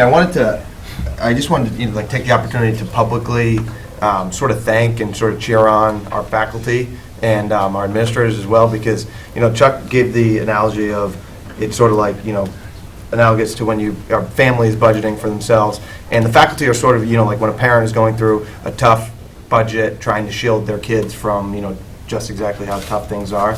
And I can say from recent graduate, when you're a little kid in the school, you don't know what's happening with the budget. But when you get to high school and you realize when you pull up in a textbook and you say, oh, your mom used this textbook, or like I have your aunt's name is written 25 years ago, used this same textbook. That really doesn't mean anything when you have a faculty member who's really the one who's making or breaking your experience. When it comes down to it, it's really the principal, the teacher, who's inspiring people, not the materials and stuff that they're using. So having been in high school, especially when we had some really tough budget times, it was tough watching. You can almost see it in the faculty members in their face and stuff, but they persevered anyway. So thank you for it's got to be tough sitting. We have some faculty members here sitting in the audience while we're debating a tough budget like this, but thanks for hanging in there. Also, Mike. Going through the process and having seen this before, what's happening here is not new. All that's really different is the extent. We've used revolving funds in the past to support the operational budget. So, really, it's just not to this extent. The way I see it is that, the $550,000 appropriation, increase in appropriation, is a number that was legitimately derived based on projected revenues and the needs of the town across the board. And I understand why it's there. And barring such a large increase in our out-of-district tuitions, it would have been sustainable. It would have been actually quite fine. It would have met all of our contractual salary increases, and then it would have allowed us to use school choice to a lesser degree, but in a way that would allow us to move forward on a lot of the things we've talked about: resources, materials, curriculum updates, things that are operational in the sense that they always occur, but at least you have the luxury of changing the pace at which you go about doing that. Obviously, we would like to move as quickly as possible, but if we have to put the brakes on, apply the brakes, and we're doing that because our revolving funds, we're getting a little too deep into it, that's much more manageable than being asked to support what we know is going to be a recurring expense. We are going to have out-of-district tuition due next year, and even the idea of moving $70,000 out of the operating budget into the capital budget, it just makes our jump-off point for next year that much lower. We're going to jump off next year at an appropriation of effectively $17,250,000. We could be jumping off at $17,320,000 or $17,500,000. It would make it, from a budgeting perspective and having gone through it, a lot less nerve-wracking to think about what next year is going to be. I'm confident that we'll figure it out as a town, but it will be more challenging. There's no question about it. Having said that, financially, we can make this work. If we take if the $70,000 moves out of our operational budget, then the remaining funding required is going to be about $371,000. We expect to take in $385,000, so we'll actually go up a little bit, $13,000. So we won't be cutting into that reserve that we've built up, which is important. But what's obvious is that we're capped. That's it. We're spending all of our sped year by year because our circuit breaker, year by year, which we know we have to, and that's fine. But now we're spending effectively all of our incoming year by year school choice. There's no wiggle room left. If we have to use more, we will be cutting into that reserve, and it will slowly go down. And it's a dangerous proposition, both in terms of being able to meet unexpected expenditures, but also it will restrict, it will put the total brakes on, it'll come to a screeching halt, our ability to implement new programs, acquire materials, unless we start cutting back on staff, whether it's in the school district and/or on the town side, or not doing some of the other things on the town side in terms of, capital projects, funding other accounts, things like that. Things that we don't like to talk about because we've done a good job as a town of being financially astute. It's reflected in our AAA bond rating. It helps the town in terms of borrowing. It makes the town more attractive to move into and live in because our house is in order. It keeps our property tax values up. It's all important, but as do the schools. So again, I agree with you guys. I support the idea of voting the budget as it is, as it's been presented. With the idea that we make it a little bit of relief next week. I think it is sustainable for a couple of more years in that vein, but then it's going to get difficult, and we need to be cognizant of that, not just as a school committee, but as a finance committee and a board of selectmen. We've already started to talk about some of those things. And again, in past years, when we've talked about using our revolving funds, we've had people get up and chastise us and say, this is a terrible strategy, it's an awful idea, you need to cut stuff right now today, and we chose not to. And I believe we made the right decisions, both in terms of the quality of the education we've offered and the fact that we still have money that we've been able to use to soften the blow of unexpected expenditures. I'm proud of the way we've managed that money, the way we've managed the process, and the way we've been able to navigate very difficult times. Now, some of it was we had opportunities with federal monies and things like that, so it wasn't like we did it in a vacuum. But I think as a town, we did a terrific job of that, and there are a lot of other towns that are in way worse shape, significantly worse shape, both in terms of the quality of the product they're delivering, the people that they have to lay off, their inability to move forward as a town or a school district. We don't have those problems. We're okay in that regard. Could we be better? We talk about this all the time. As good as we are as a school district, the goal is to be better. And as a town, I think we can argue that, yeah, the goal is to be better as a town, to offer even more than we already do, albeit we're recognizing the constraints we face from a budget perspective, and it's difficult to really, grab onto that and move forward. But we are not moving backwards. There's no, as a town or a school district, I know we're not. I can tell you that. So I support the idea that we put forward. I think we've talked about it amongst ourselves enough. I think we have a consensus. But before we move on, I would like to invite anybody that's up in the audience to come forward. We have the microphone in the middle of the room. If you do come up, please state your name and address. And if you are representing another board or an employee of the district, we'd like to know that too. Thank you.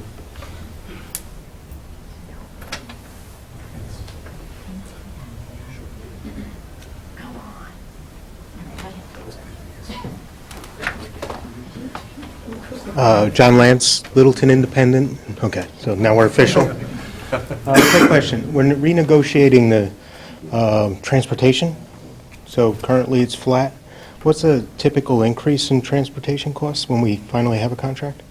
Can we not talk about that? No, we can.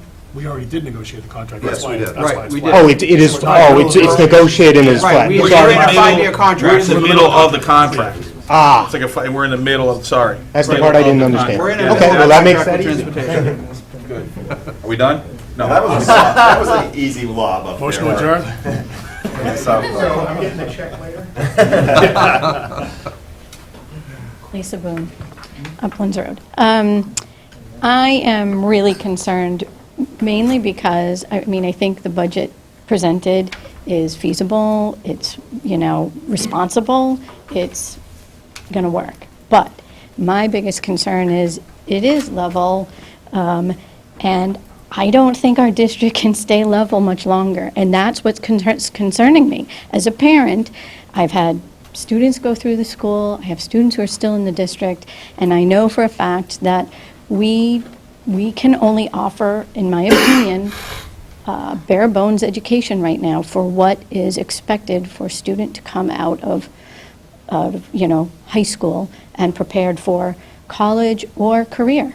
And I don't know how many people recognize that our teachers are working more than most teachers. They give up their prep time, they do extra classes in order to try to provide as best as possible the bare minimum that we're providing. Here we're talking about adding an AP computer science class. We're not adding a teacher.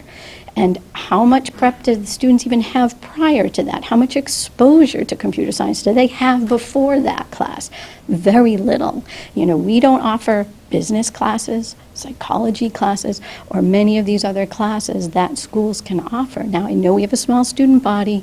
I recognize that we have limited resources. We don't offer full day kindergarten yet. And I know that's something that we should be really strongly considering in this district. There are many things that we don't offer because we are constricted by the budget. And so I want people to know that, yes, you're making it happen, but that when we say level services, we really are, in my opinion, bare bones education right now. You guys are doing a great job. The whole district's doing a great job.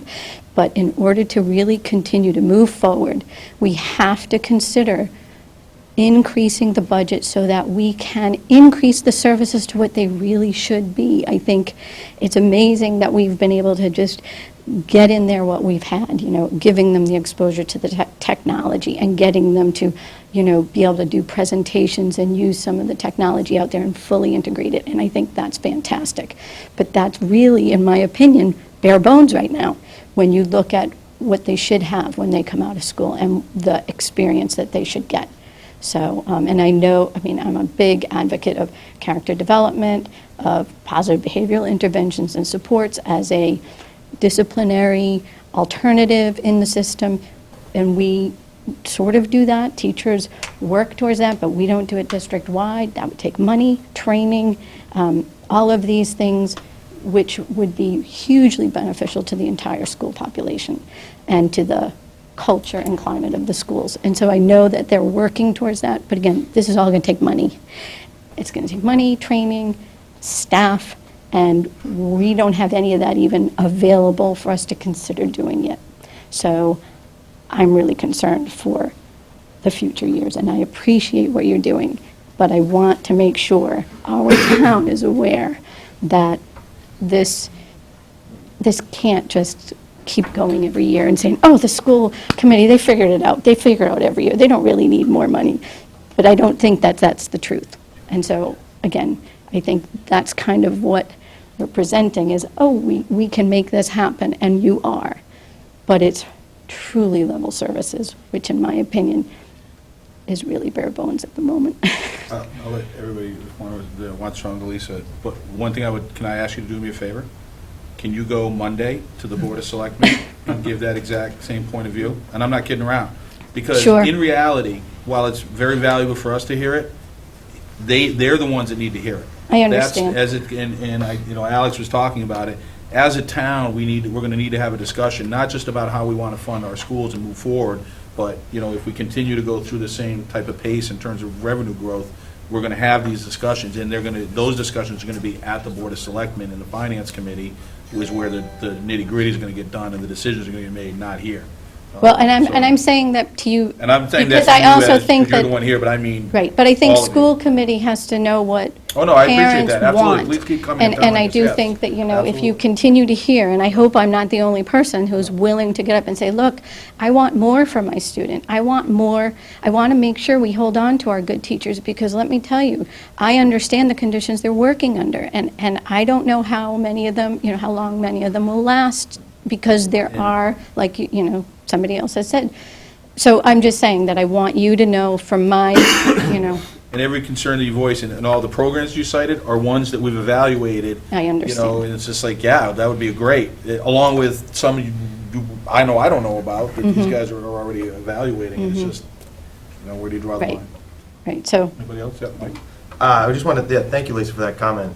And for, I hope people don't get sick of me telling my stories about reliving my high school days.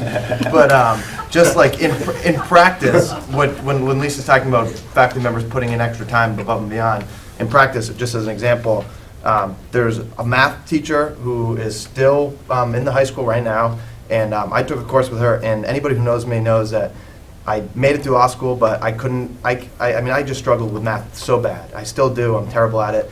And I took an honors pre-calculus class, and I still remember this day, that this teacher spent the entire week prior to the midterm exam during her break and during my study hall, and worked with me through each thing over and over again, and I got the second highest grade in the class on the midterm, and to date, that's like the coolest achievement that I've ever had in academics. It was just so unrealistic, me being the second highest scorer in the class. It just was, like, nobody would have predicted that.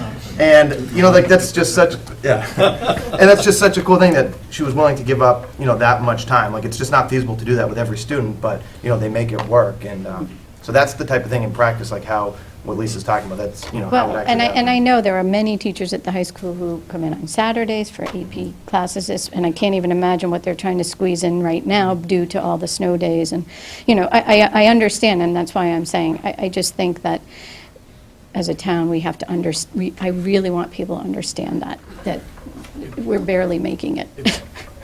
It's obviously our wish, and Darryl made the point, that, you know, we didn't slap up our wish list and say we want this, this, and I this. understand. But, you know, Kelly refers to the Vision 2020, and everything that we do is looking to make the district better and to expand what we do.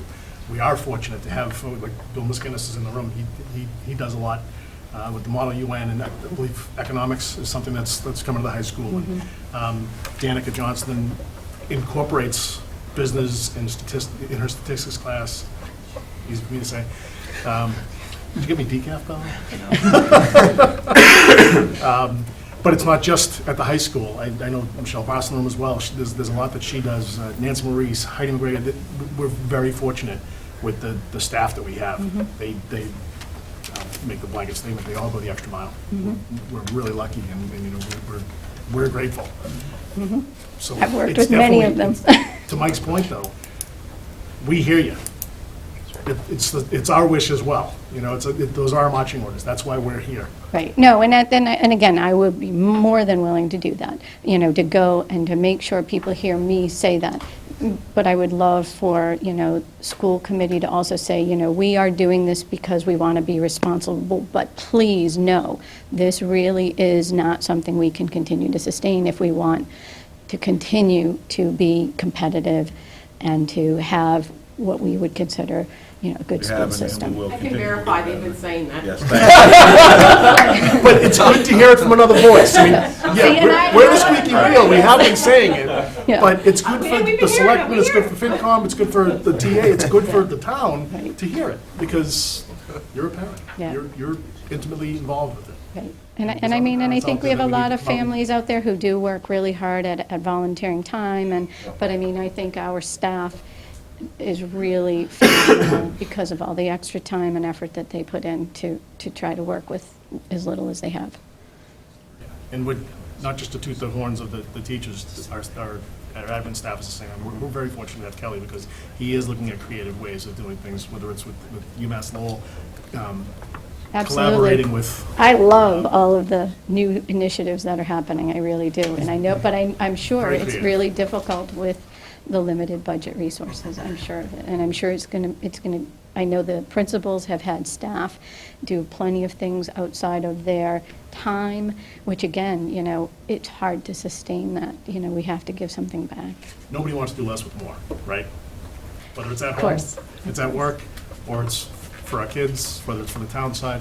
I mean, you can go through those doors over there, and the police want more. I mean, For good reasons. absolutely. No, and all I, good- good again, program. Yeah, we're not saying and to I steal from them, understand but- our town is continuing to grow. I know the police are going to, you know, they've had to increase some of the things, and we've been fortunate enough to do that. But I do think, I don't want people to think that we're not. Thank you. Lisa. Anybody else?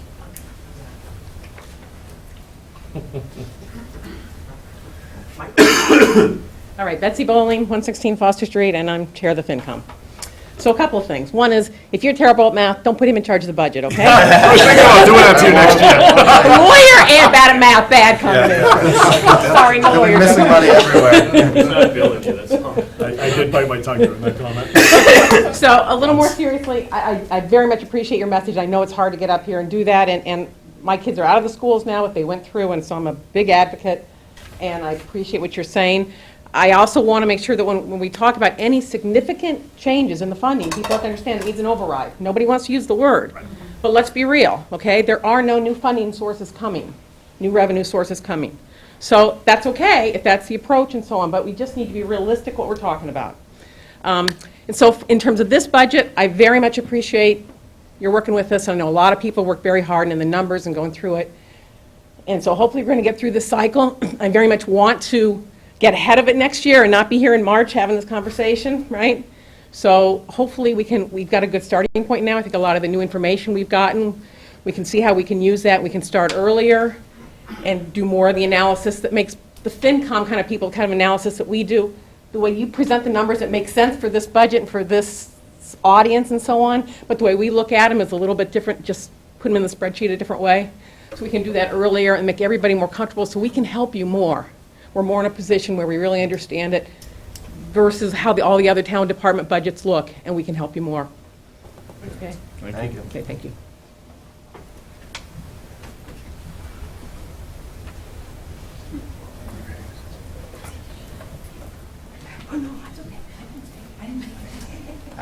Chris Hinckley, also FinCom, 25 Wildwood Road. Just to kind of touch on some of the things Betsy said, there really isn't any new revenues coming to town. I mean, there is some new growth that's across the street here, but any of that new revenue is basically already spent going forward. And as far as increasing, school expenses, we're really kind of strapped by what our current staff, the contract agreement, the increases there, as well as special education tuitions. Now that's roughly about $1 million. So the school budget is going up, but it's basically on fixed expenses, so you really can't do much with that. But being a numbers guy, I've been in school finance for 13, 14 years.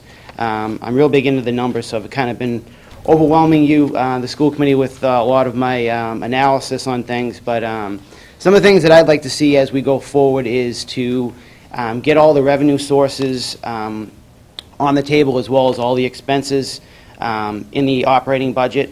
And I think that that's necessary so that as we go forward, if there's anything falls off, for instance, grants. We know next year the kindergarten grant, I don't know if you guys have the kindergarten grant, that's one of the things being eliminated. We know at the state level they've got a $1.3 billion deficit that he's trying to address for next year. So we're already seeing cuts now, so we don't know what's the future is going to bring for us. So I mean, that's why I believe that we just got to kind of get everything on the table, and school choice and circuit breaker are our two biggest revenue sources. And I think what we need to do is we just need to identify what we're bringing in every year and then put all those expenses into the operating budget, as well as the estimated receipts for school choice and circuit breaker should be in the operating budget as a budget offset, as well as some of the other things that you collect. I'm assuming you're still collecting athletic fees, bus fees, activities, full-day kindergarten, those sort of things. Speaking of kindergarten, where are you as far as possibly implementing a full-day program? Because I know that now that they're eliminating the kindergarten grant, the word is that most districts are getting that already through their foundation budget by offering a program. So I don't know where you were on that as far as... Yeah, we don't receive a grant.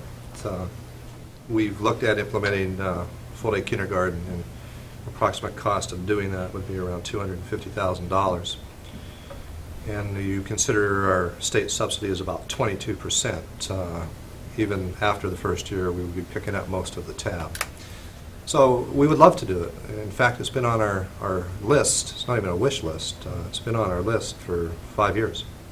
But we understand that the town has limitations, and the town can only afford so much. But if you follow the national news, there's certainly a push to incorporate full-day kindergarten as part of regular programming within public Right. schools. Let's make sure we all understand, we have full-day kindergarten. Yes. It's a choice option, and it's tuition-based. What we're talking about is moving to a mandatory, non-tuition-based, where it would basically just be first grade. Everybody comes, and Yeah. it's subsidized by, the town and the state and everything Yeah. else. We don't, some communities already do that. Yeah. We don't, so we're not at risk in terms of the grant, because we're not relying on it, because we don't have it. But as Kelly said, at the same time, we're not really contemplating implementing mandatory tuition-free full-day kindergarten anytime in the near future, as much as we realize that there is a significant benefit by virtue of doing it.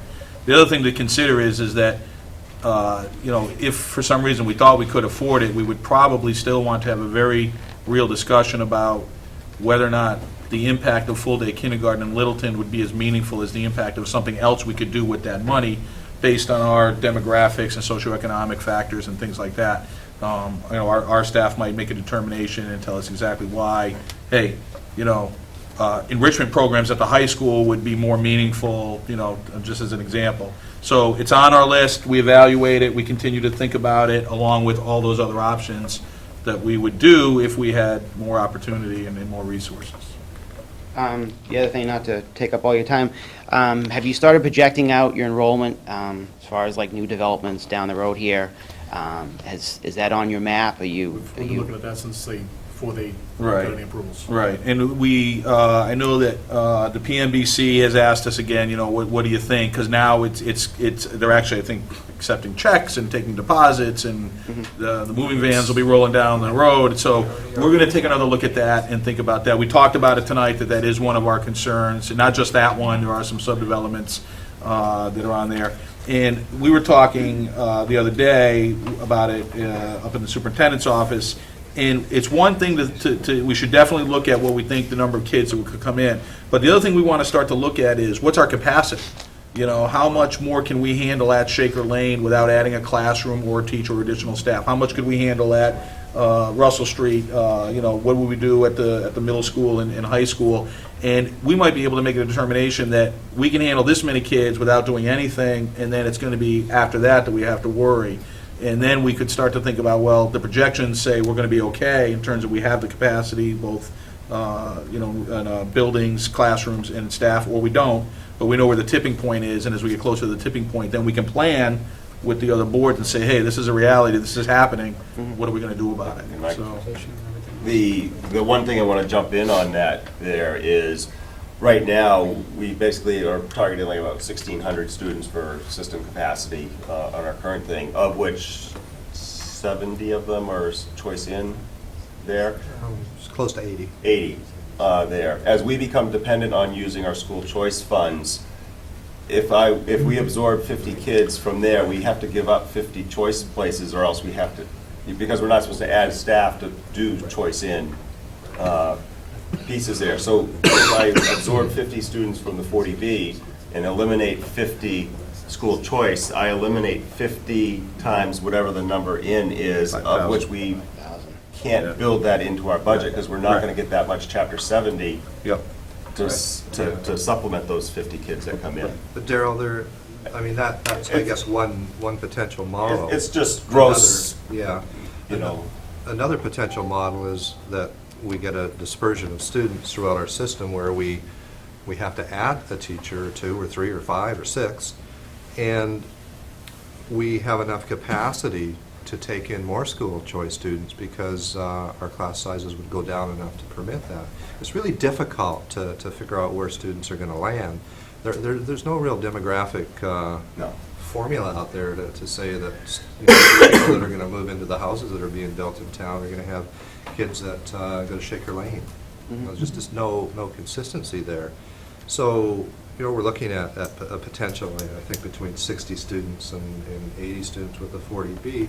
But I drove by a 40B earlier this week, and I was there prior to bus time, pickup time, and I was actually surprised that there weren't more kids out waiting for the bus. So, it's really difficult to figure that out. But one thing for sure, we will be growing.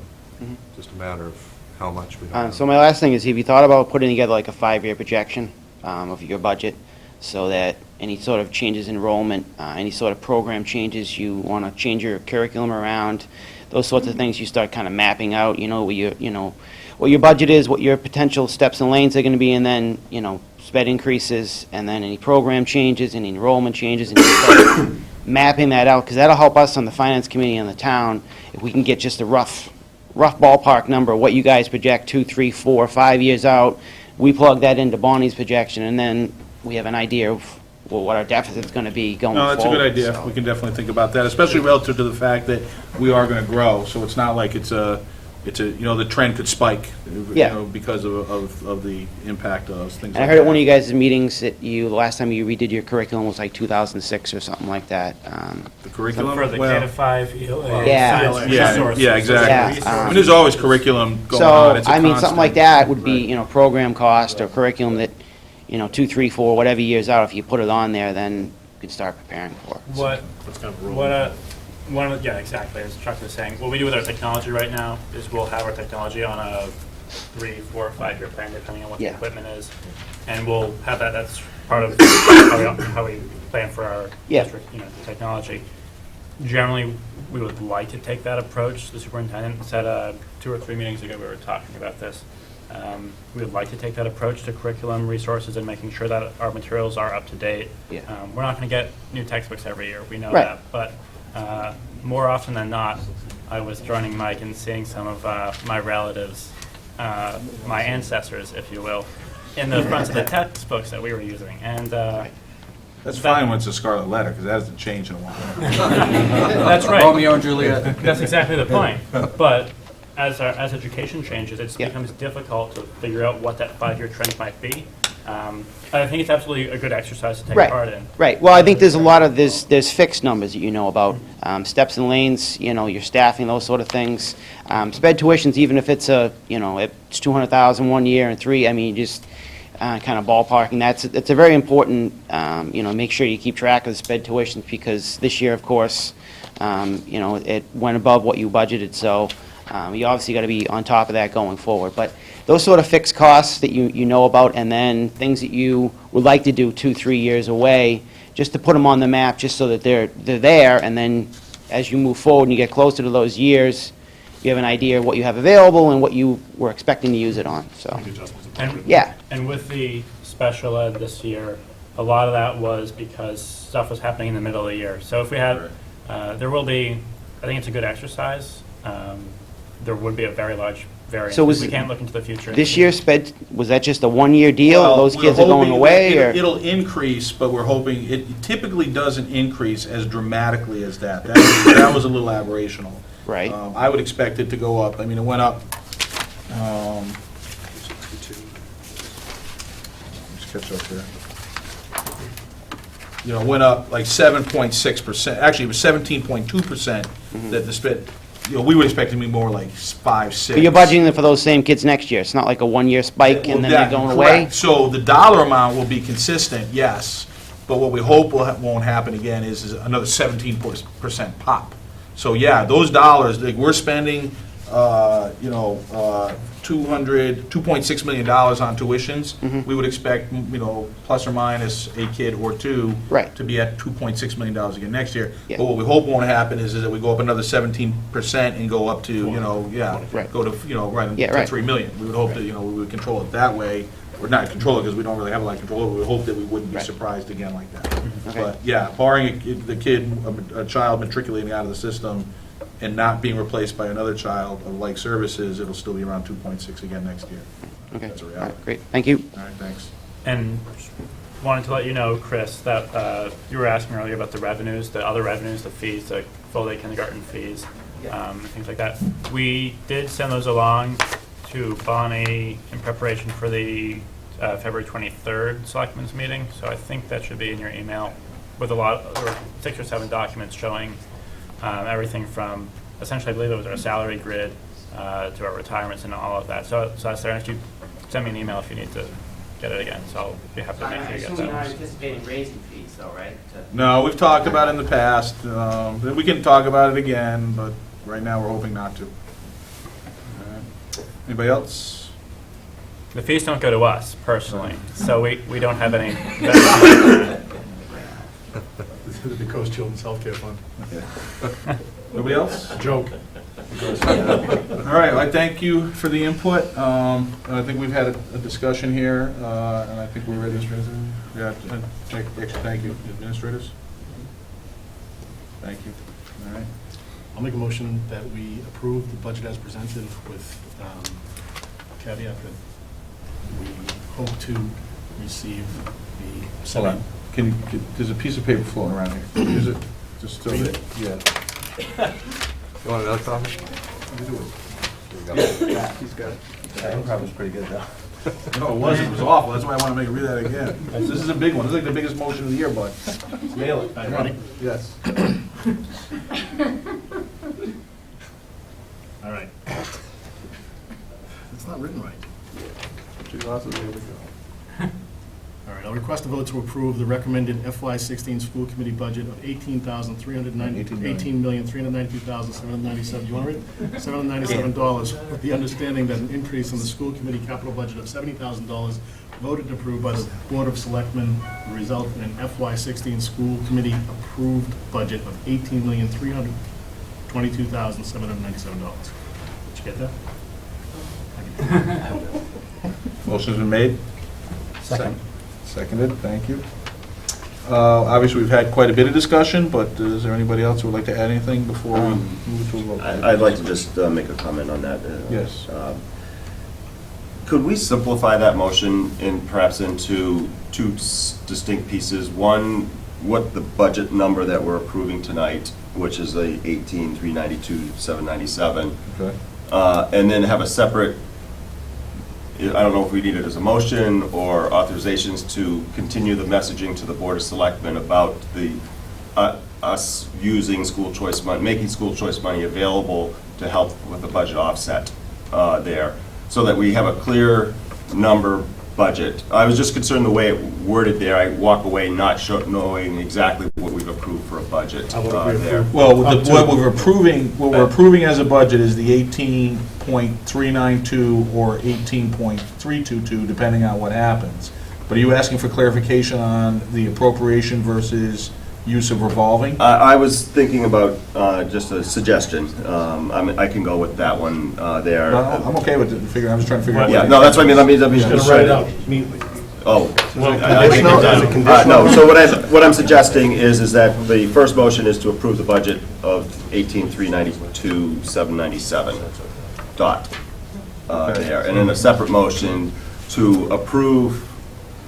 What? I'd rather. Hold on, let him finish. So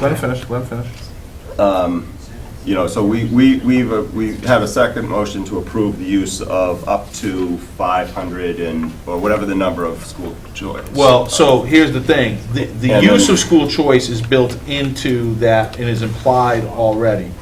And I'm okay with it being explicit in one way or the other. Okay. But what we've debated, and it's fine, let's make sure we're all clear on this. Reduced by Right. 70,000. What we're really debating here is a total budget that will be, as we understand it, an appropriation of $17,250,000, and the balance to be school choice. I'm sorry, let me rephrase that. Sorry. Yeah, no, Right, that's why I just want to make sure. It's 18,392 with an appropriation of 17,250, $700,000 of circuit breaker, and 442,797 of choice. The variance would be that if with the $70,000 moves out of the operating budget into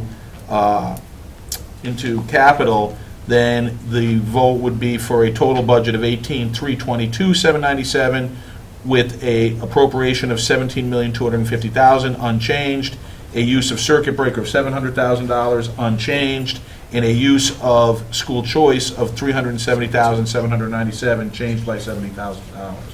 So that's the intent of the motion. I have no problem discussing how you want to frame the motion to make sure that you want to do it just like that?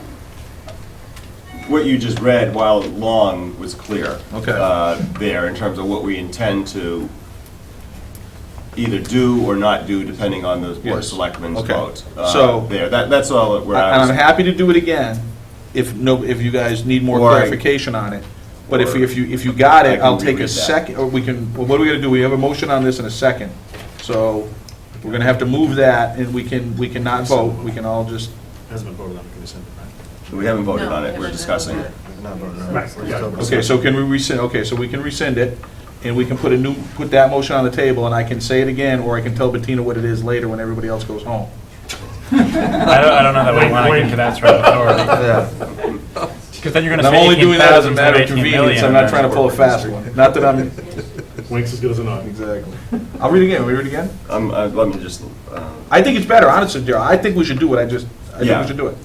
If you guys, The alternative could be making a motion to approve the number, and the number, the 18.392 number, and then full stop, as the motion as Daryl had suggested, except a second motion would only be necessary if the selectmen were to take an action. We could do it 2 weeks from now.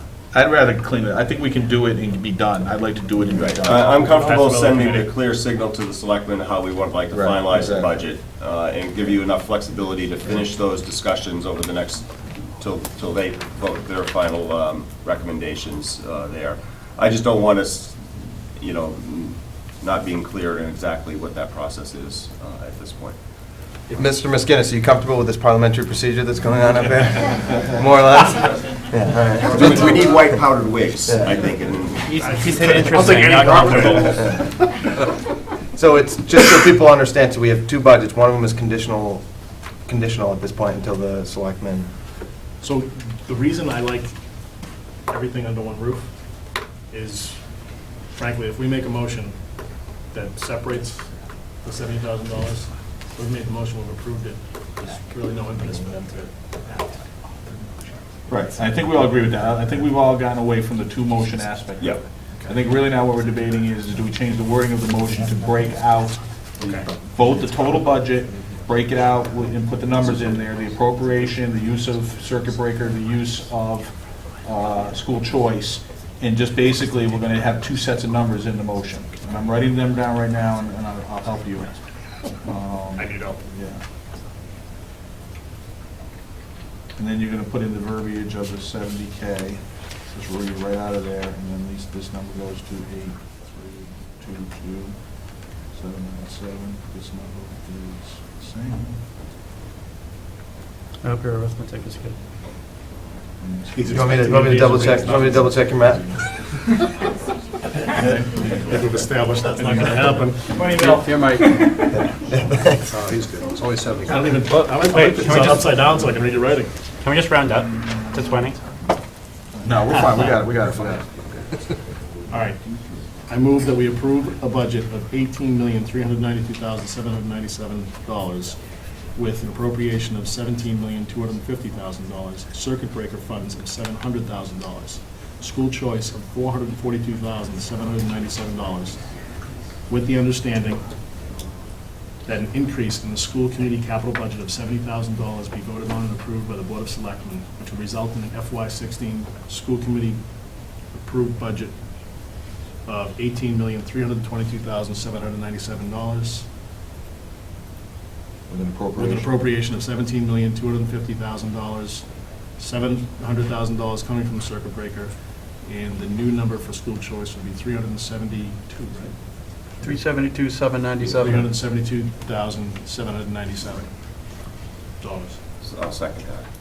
US. Motion is made and seconded. We okay with that? You guys are good with that? Mr. Eloquent. Chris, can you cut out that portion of the tape so Bettina can get that motion? I got it. All right, any further discussion? No, thank you, and I think that makes it very No, clear. I agree with you. I think it's about better. what I amounts agree. we're talking Yeah, I about agree. and everything. I agree. All right, that's good. All right, hearing no further discussion, I'll move the question. All in favor of the motion? Aye. Do we need a roll call for that? No, I don't think No, so. you don't. It was unanimous. Yeah, unanimous. All those opposed? Unanimous. Excellent. All right, thank you, everybody. We do have just one little piece of business left to do, and then we're going to close up the shop. But thank you all for coming and appreciate the input. All right, under new business, we have a finance committee term expiration. Requirement is per school policy AFC. We need to figure out what to do about our expirations. Oh, yeah, before we do that, we'll go quickly.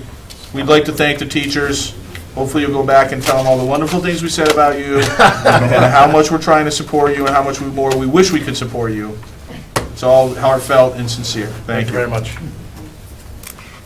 All right, so Finance Committee term expiration, what do we got to do? But we, just for policy, we had to put it on tonight's agenda. We have a copy of the letter that we're sending our current